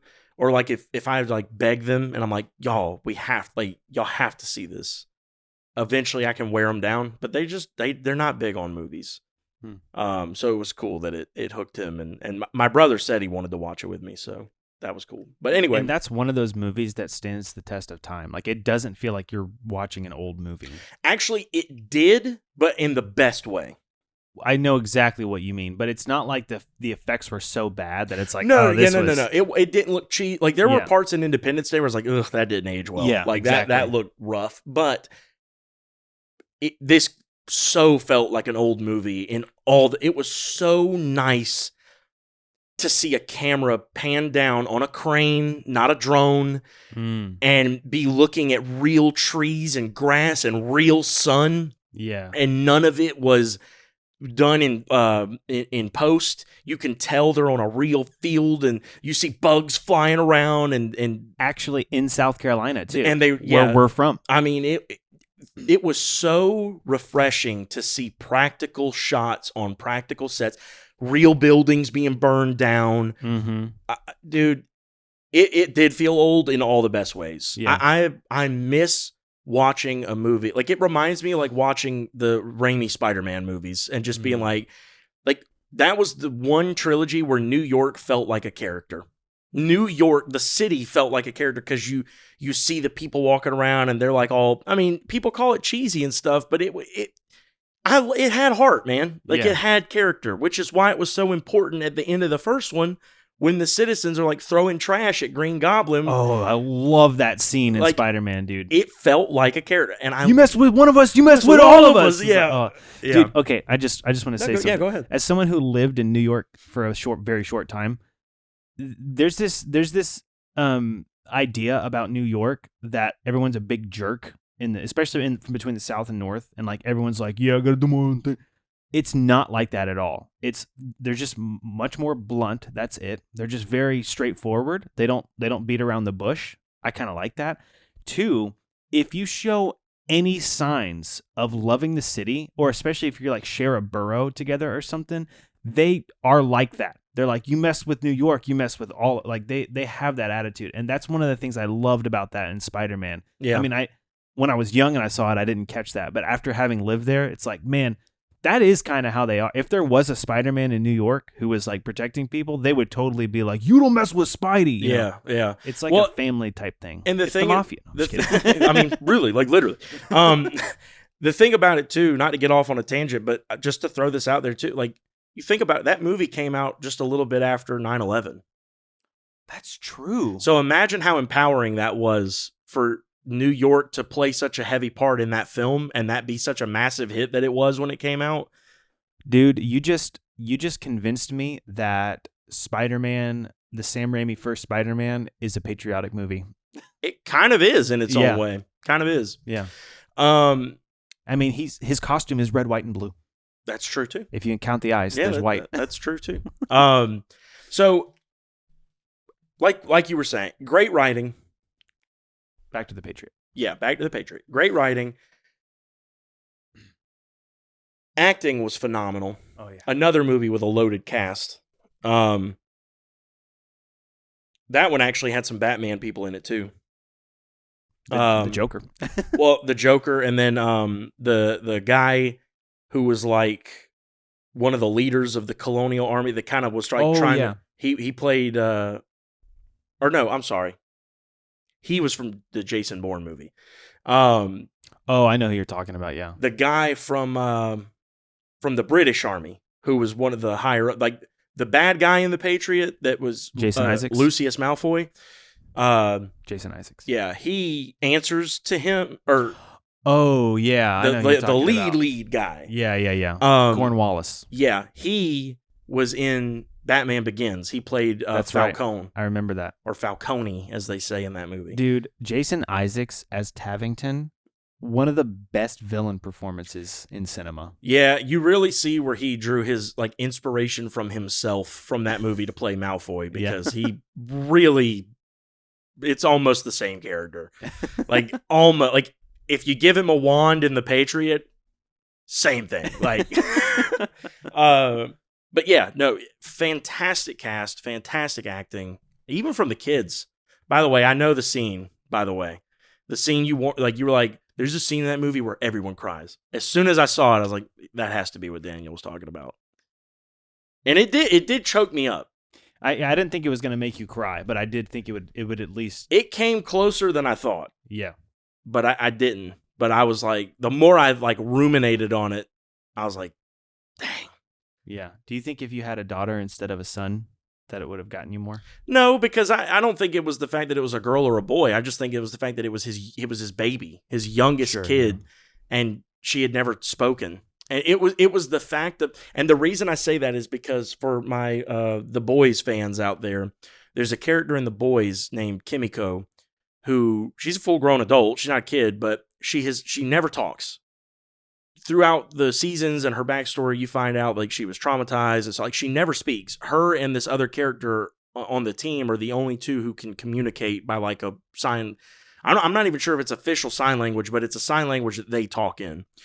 And so spoilers for The Boys. In the end of the 4th season, they all kind of split up because like something goes really wrong and people are out to get them. And so her and the guy that she can communicate with, they split off, and they kind of finally had a moment in that season where like their romance bloomed and they kissed, and it was like a kind of a long, like people thought it was coming, but it never did. So it felt earned. It was like a really cool ending, and then they go off together. And then these characters show up and they fling her to the side, and one of the characters can like control people if she touches them and then says something to them. So she touches the guy and tells him, we don't know what she says, but he walks away from her. And the super strong one is holding back Kimiko, and she's like trying to like get out of his grip as the guy like gets into a van that they have. And then she just starts going, no! And like it's the first time you ever hear her voice, and she's yelling no to try and get him to stop. And it's super powerful. So just the idea of having a character who never speaks in like a really emotional moment, finally speaking, it hits. Yeah. So I don't think it's the fact that it was a girl and I have a son. I just think it was, like I said, movies don't often make me full on cry. Yeah. Like, I think that scene had the effect it would have had on me no matter what, but it was extremely potent. Like I said, it came closer than I thought it would. Yeah. That was rough. Yeah. But one thing you didn't touch on that I want to give a little shout out to, the score. Oh, yeah. I don't know who did the music in that film. The score was multiple times it gave me chills. I was like, oh my gosh, this is so good. Yeah. I put it like this. One thing for me is like, I know a score is either really good or really bad if I remember anything about it. Like if it's just average, it's probably fine, but like it doesn't hit me. But if it's if it's really bad at one point, I'll be like, that wasn't, like, they could have done better. Yeah. And if it's really good, it also sticks out to me. And that there were multiple parts where it stuck out to me, and it was one of the beginning like intro scenes. It might have been when they were like the intro scene where they were kind of showing Mel Gibson's character his land, and like the post writers coming in, and it's a lot of establishing shots. I think it was that intro theme. I was like, oh my gosh, this is like so warm and just lush. It's and then mixed with the scenery. Dude, loved it. I don't know who scored that movie, but they did amazing. They scored. I would not be shocked to find out that was John Williams. The only thing that makes me think it wasn't is that he typically has like a one really iconic one in there, and I don't think there was one. But anyway. Yeah. So overall thoughts, I have really nothing negative that I will attribute to overall thoughts, like just as my takeaway. Okay. What was the scene that you didn't like? Not that I didn't like, but because you were talking about like the reason you love this movie so much is not just because you love America and like you think this is like such a good like representation of America. It kind of triggered a thought that there was a moment when I was watching it where I was like, to me, this does not look good. Like for a character that was representing America, and it was right after Gabriel died, and the dad, I cannot remember. Now I'm going to have to look. Is it the line, I have long feared that my sins would return to haunt me or something? Benjamin Martin. Yeah. That scene. Yes, that scene. The guy who's like his old buddy from the French and Indian War, who's like leading the colonial stuff, he's like completely disregarding that everything he's going through in that moment. He's disregarding everything he's trying to tell him, which they all have been from the beginning of the movie. But he's disregarding all of it and just saying like, look, I don't care. Like, you should come with us because we all feel your loss and your victories matter to us too. And I get that I'm way oversimplifying it, but the reason I am is because it doesn't matter what the context was. That's how that hit me. Like, if I had just had that loss and someone was in my ear saying, hey, like, let's keep going, like, this might, and he even was like, this might be in our ground. Like, he didn't even know. Like, it really still depended on a couple key things happening. And this man has already given you more than he ever said from the beginning he was going to, because he didn't want to be a part of this. And now he's lost 2 sons because of this. That really frustrated me. I was like, that really makes like this country's side of the whole thing look really heartless and callous, and I didn't like that. That's me. That's just like the Independence Day thing. That's a me thing, and I understand that's me like really reading into just a movie script, and obviously the whole point was to like, you know, like show how important his character was to the war and blah, blah. Like, I get all that, but I didn't like it. I see what you're saying. I could see how you would come away with that, but my interpretation of it was he was saying, like, your involvement in this war has spurred a success. Like, we're close to success, and if you back out now, your son's deaths might be in vain. Like, he didn't say it that way, but he was basically saying, like, I know, I got the impression that he was saying, I know this is really, really hard, but this is war. This is what we have to do in order to succeed. I could totally see what you're saying. And like I said, like, that didn't like ruin the movie for me. But like in that moment, I was like, I don't like how that's depicted. That's all. It could have been, the dialogue could have maybe been improved on. Maybe. Yeah, like, but it's more his lines. I loved what Mel Gibson was saying. Yeah. I loved that whole thing you talked about. Why do men think they can justify death? But like, yeah. Oh my gosh. There were so many good lines in that movie. Mm-hmm. Me and my brother kept looking at each other like, that's a good line. Yeah. That was a good line.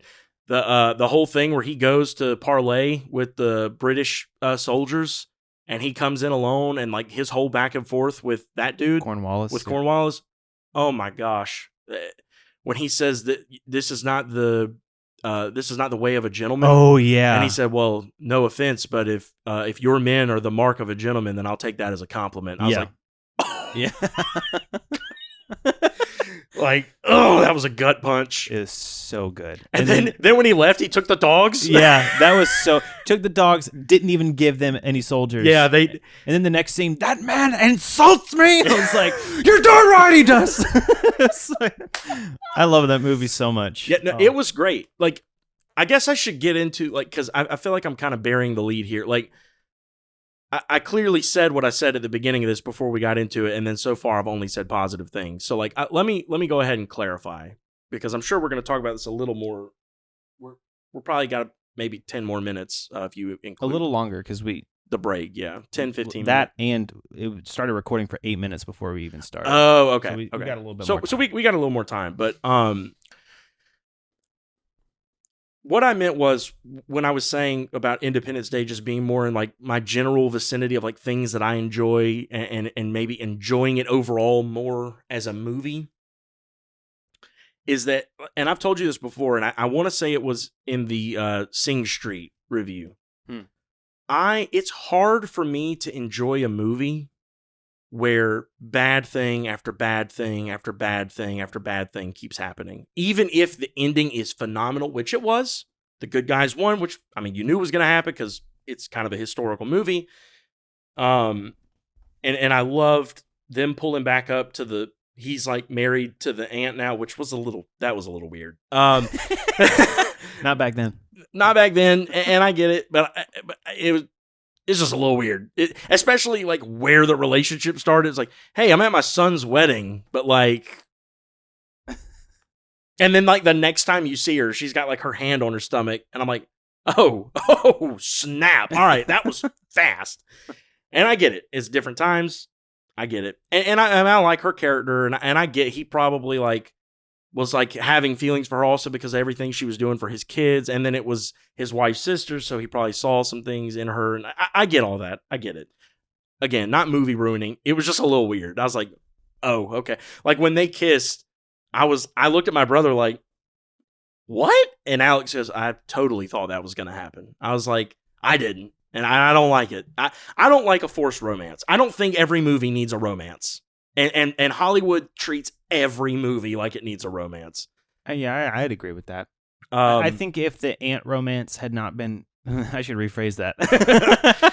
Hello, Ant Mother. That's the Ant-Man sequel. It actually was. Yeah. I think if the romance had been removed from that movie, nothing would have... It wouldn't have lost anything. Would not...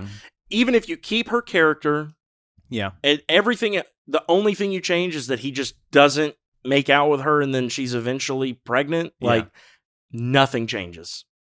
Nothing. Dude, what about his friend at the end naming his son Gabriel? Loved that. Oh, my God. That actually gave that guy a little bit of redemption right before the end because he was the one that I was not digging.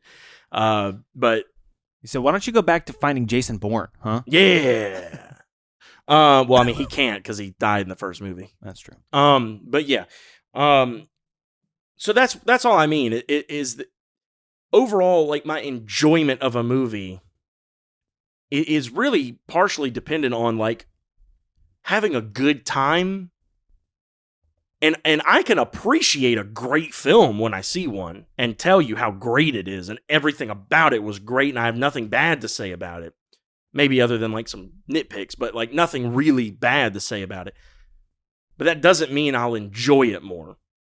Because kind of like you were saying, you go to the movies for like a break from certain bits of reality. Like I like to go to movies or to watch movies because I like to just relax and have fun. Sure.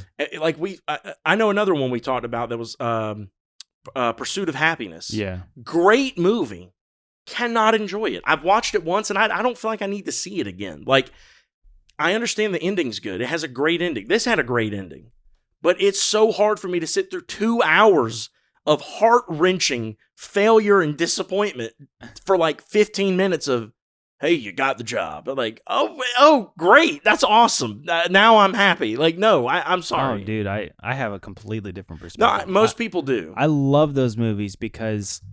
to me, it shows you no matter how difficult it seems now, if you press through, there's light at the end of the tunnel. I absolutely agree. And like, I like it gives me hope, especially because like where I've been in life and just I feel like I've been in a really long waiting limbo season where I'm experiencing what not nearly to the degree that Chris Gardner experienced it.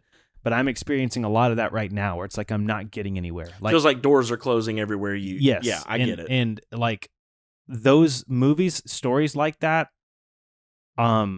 it makes me feel like I'm sitting in a room with a friend who has been through exactly what I've been through. And he's telling me, this is where I came. If you stick with it, you'll get there too. Like, that's why I love those movies. And that's kind of what The Nation was built on. That's what it felt like to the the colonials when they were in the war is it felt like they're going up against the British Empire. Yeah. They're a bunch of farmers with torches and pitchforks, you know? And I loved that aspect of it. Yeah. I loved how it really did depict them as like outnumbered, outmatched, out tacticked. Like they really, I loved all of that. And it is real. I mean, it's based on real history. But I don't like to go to movies to get real history. You know what I'm saying? Like I know exactly what you're saying. I totally know what you're saying. Again, I'm not even saying that you're wrong for it. I'm just telling this is why I love them. I could totally understand why you would not love that because you're like, look, I want to deal with real life in real life. When I go to a movie, I just want to have fun and be entertained. Yeah. I totally understand that. And like, I'm not saying I can't handle bits of reality in my movie. I mean, I think that can add to the poignancy of certain things. But like in a movie like we were just talking about, the Batman, like to go backwards and kind of back to where the scripts were flipped a little, like you had an issue with that one because it was a little too much real life in it for you, but portrayed in a Hollywood way. Yeah. I can enjoy that because it's Batman. Like the movie is called Batman. I know Batman's going to win. Like he's a superhero. It's a lot further from reality than a movie that was pretty much based on real history, that like these people really went out and did this. And this is the real gruesomeness that they faced in this and the real daunting feeling of this seemingly impossible task. And even Pursuit of Happiness, I think you've told me, is based off a real dude. Oh yeah. Chris Gardner. So, I mean, you know, on that note, could I express some thoughts that I have about that? Yeah. I'm hoping. Yeah. So, one of the biggest gripes, and I kind of briefly mentioned this, but now that you've seen the movie, I want to talk about this with you a little bit. One of the biggest gripes that people always say, it's like no one can appreciate this movie without adding this caveat. It's like, it's not historically accurate at all, but it's a great film. That is such baloney, like that the film is not historically accurate. First off, what do you mean by that? Because it's historical fiction. It's based off a fictional character. Nobody's saying that Benjamin Martin is a real character and all these events and his family and all that actually happened. Right. The purpose of the film was to use a fictional creative license and use some storytelling mechanics to try to capture the essence of what the colonials felt like they experienced at the time. And they were spot on.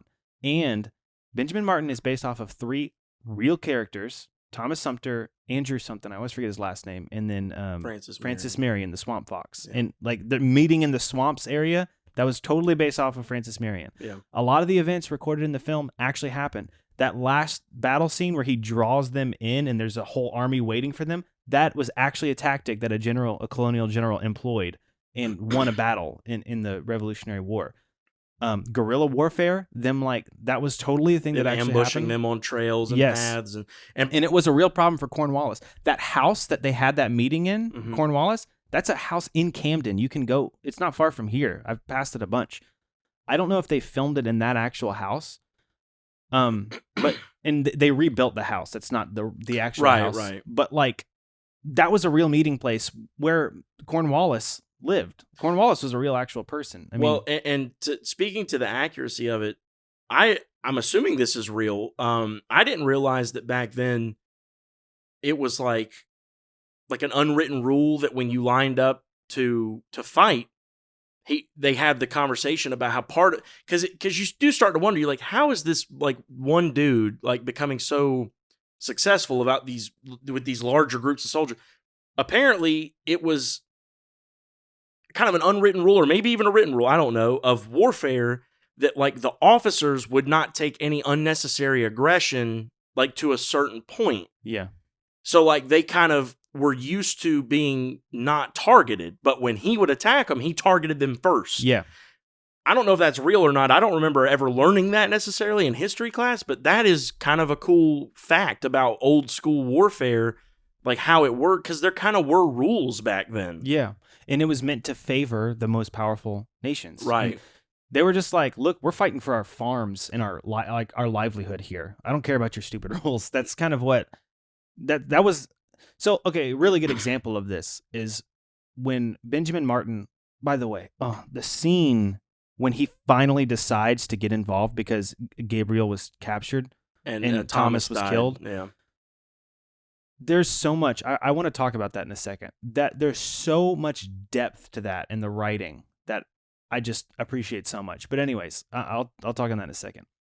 But the scene where he takes his sons out, and he's like, aim small, miss small. And he says, Lord, make me fat. That whole scene, that never happened in reality. And as far as we know, someone's son wasn't captured to be hanged by but before I go off on a tangent, I'll just say, the point of that scene was to show at some point the colonials felt like they were personally involved in this and they weren't going to take, and there was a lot of truth to that. The British people were staying in their homes, British soldiers and stuff, and they were kind of bullying their way in their homes, pretending like because they're royalty and stuff, taxation without representation. There was all kinds of reasons why the colonials started to feel like this is personal. This is our home that you're invading now. Mm-hmm. They were trying to capture that, like why they were fighting. And that's true. Second thing, Tavington, he's based off of a real character, a real historical figure named Bannister Tarleton, who did Francis Marion, I think it was Francis Marion, but it was one of those three guys. He actually did burn down his home at one point because he was such a thorn in his side in the war. I don't know if he did quite the same extreme things that Tavington did, because obviously it's a fictional story. There's some creative elements that they did, but people throw that out like it's not historically accurate. I'm like, well, what do you mean by it's a fiction story? Like they used fiction to capture the true essence of what that felt like, at least what the colonials felt like they were dealing with. And I think another good example of this is Pursuit of Happiness, where no one ever says that's historically inaccurate, because we know that Hollywood changes things for the purpose of telling a story. Right. And one example is his son was actually, in real life, Chris Gardner's son was like 2 years old. He was still in diapers. So he wasn't having back and forth conversations. Partially, I think I don't have any evidence for this, but because of the way I've seen the film a bunch, I think part of the reason that they changed the actor's age might have been just to include Jaden Smith. That could have been the reason. But I think one of the reasons is because it gave them the opportunity for Chris Gardner to express things, because he wrote a book, The Pursuit of Happiness, which talked about his life. And they wanted to capture what he was saying in that book. And they used the dialogue between him and his son, who could understand him. Like there's a scene where they're playing basketball. Do you remember that scene? And Chris Gardner tells him, I don't want you out here all night because you're probably not going to get good at this or something. And then his son throws the ball.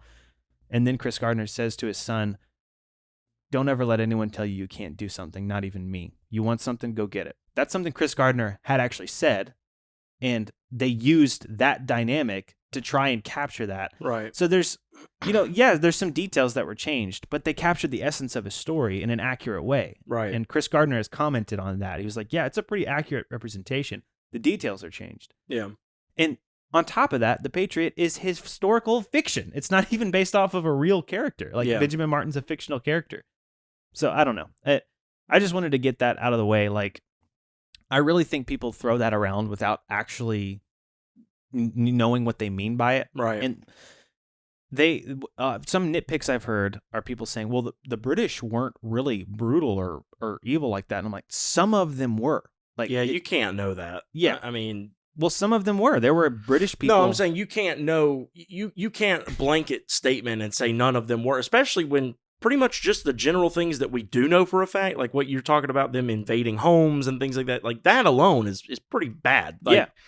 But then, on top of that, you don't know what's not recorded, like what hasn't been written down. That's a not a great argument.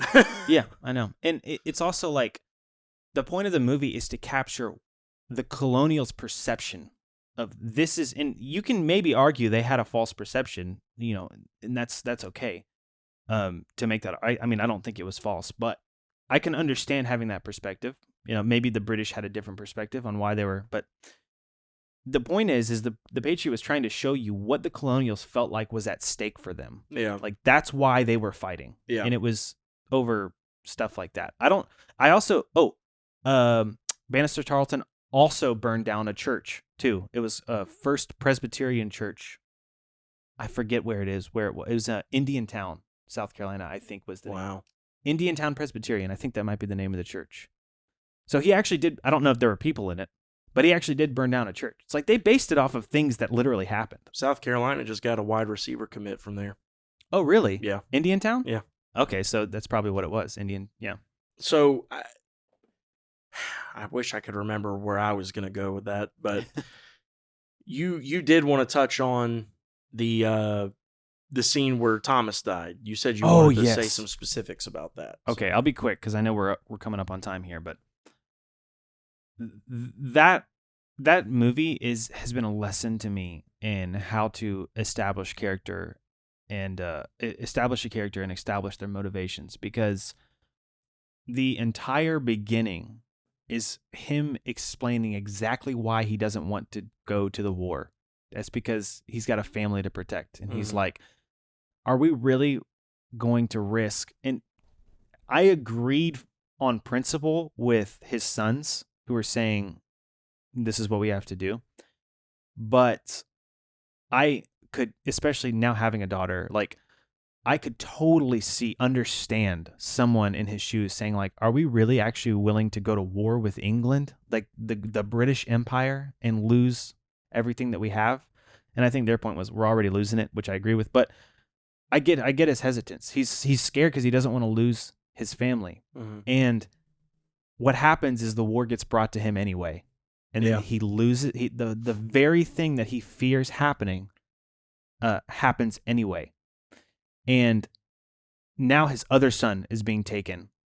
And like, here's what's crazy about Tavington is the reason in this film the British lost the war, because Cornwallis even got on him for it. He was like, it was your brutal tactics that, put this man in the war in the first place. Yeah.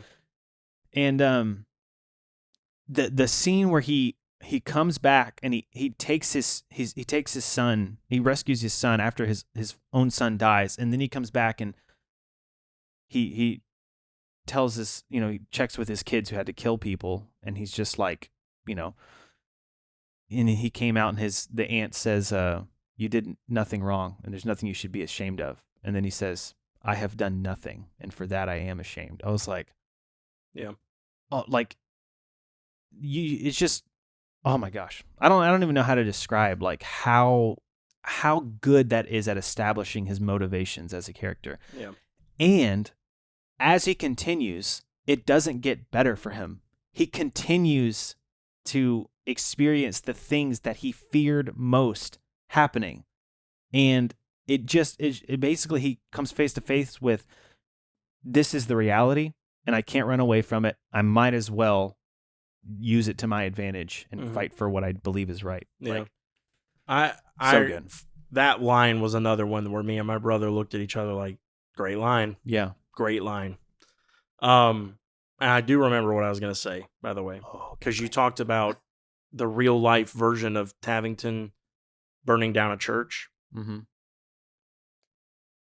The church burning thing was kind of one of the like final straws for me, where I was like, maybe this guy isn't so nice. No, I'm kidding.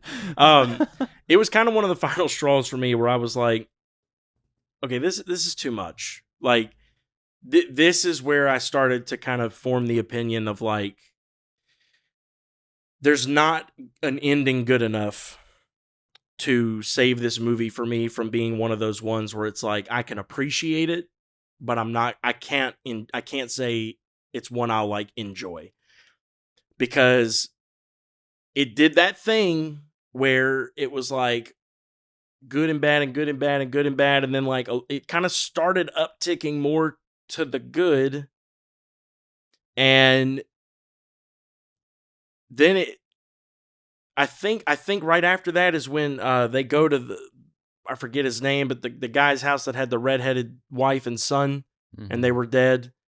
And then he ended up offing himself right in front of all of them, which was a heavy scene.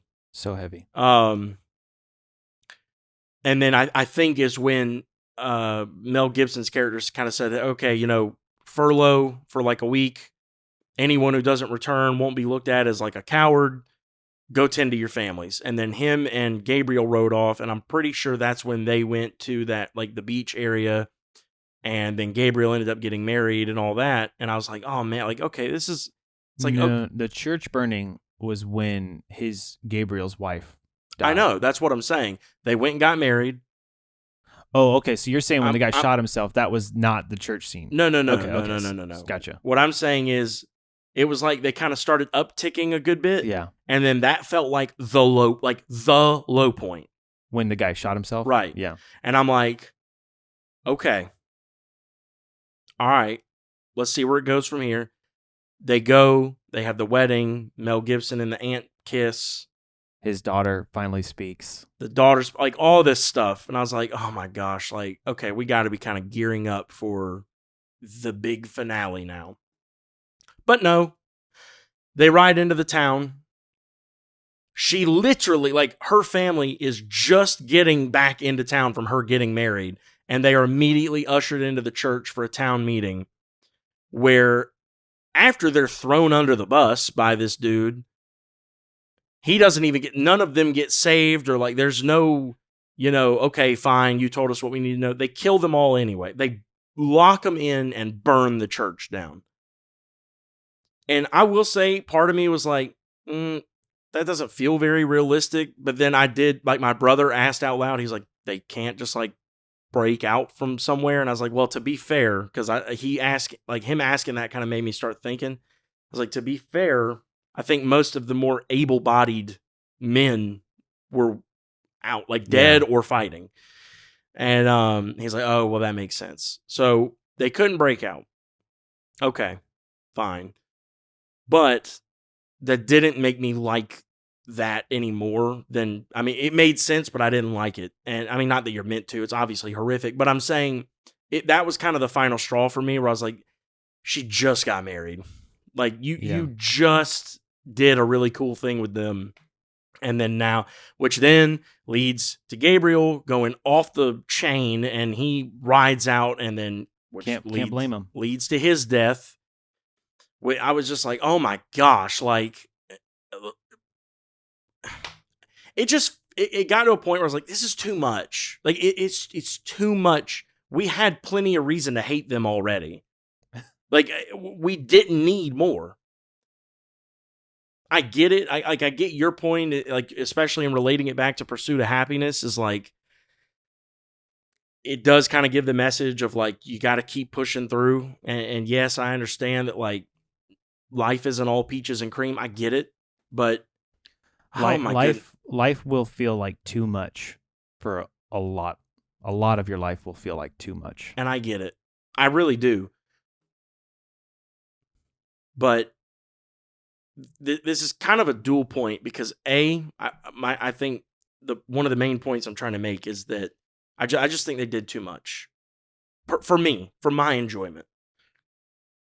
But B, it kind of ties into an overall problem that I kind of immediately had when the movie ended. I was like looking at it as a whole, and one of my first thoughts was, that was really good.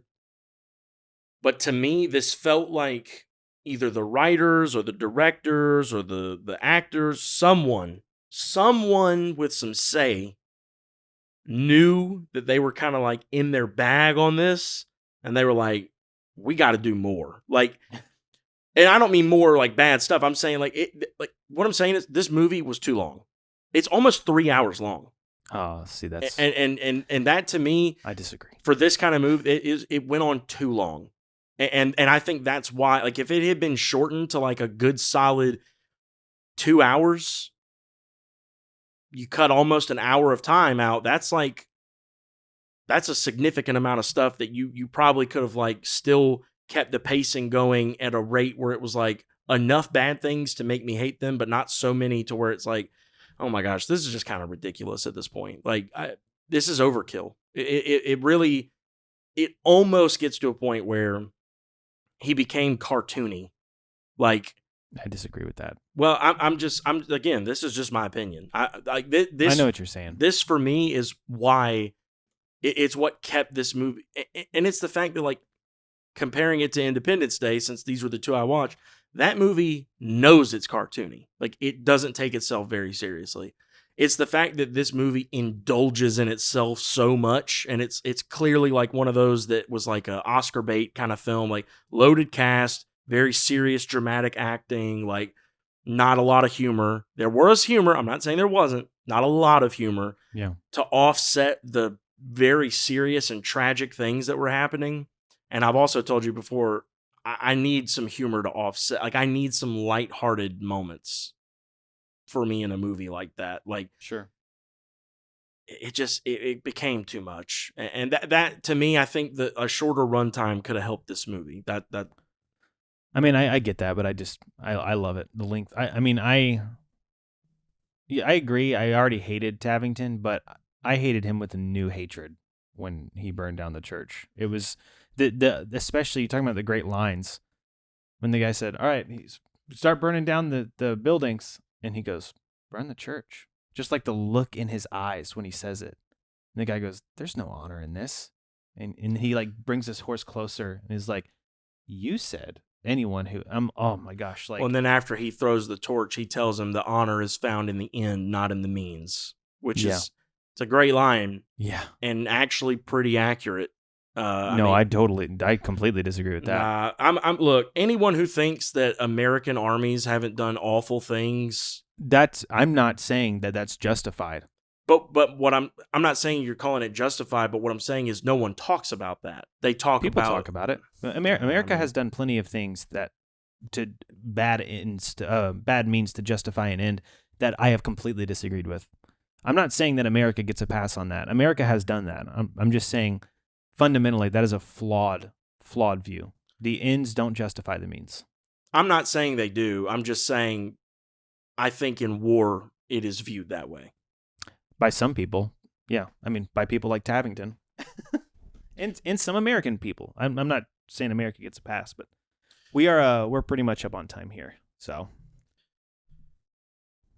Oh, okay. I thought you kind of sounded like you were going to say something. Oh, no. Yeah, but okay. So that was, just kind of our quick thoughts on those two movies. What a heavy way to end this. Yeah, that's kind of why I thought you were going to I thought you were going to say a joke or something, but then you kind of looked at me. I was like, oh, yeah, okay. We're just going to, all right, everyone, go cry for a little bit and then enjoy your July 4th. Papa!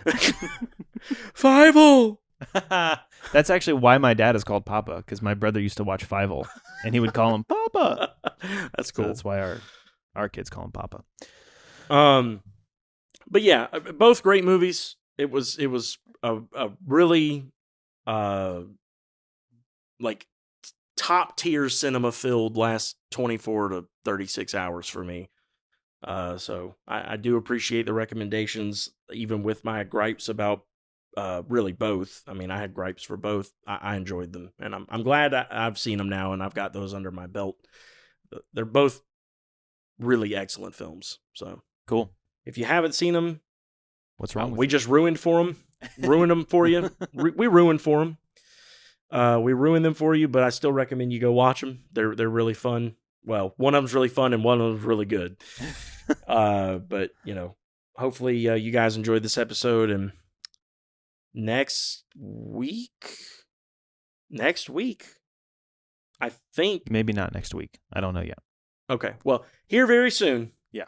We'll be back with you for our review of James Gunn's Superman. Oh, we're definitely seeing it next week. Well, we have tickets, but we'll have to figure out when we can record. But at the very least, we can do like a little short on YouTube right after the film or something. Yeah, we might do like an immediate reaction, and then we'll in depth the next time we can record. But we are going next week to see James Gunn's Superman. Yeah, boy.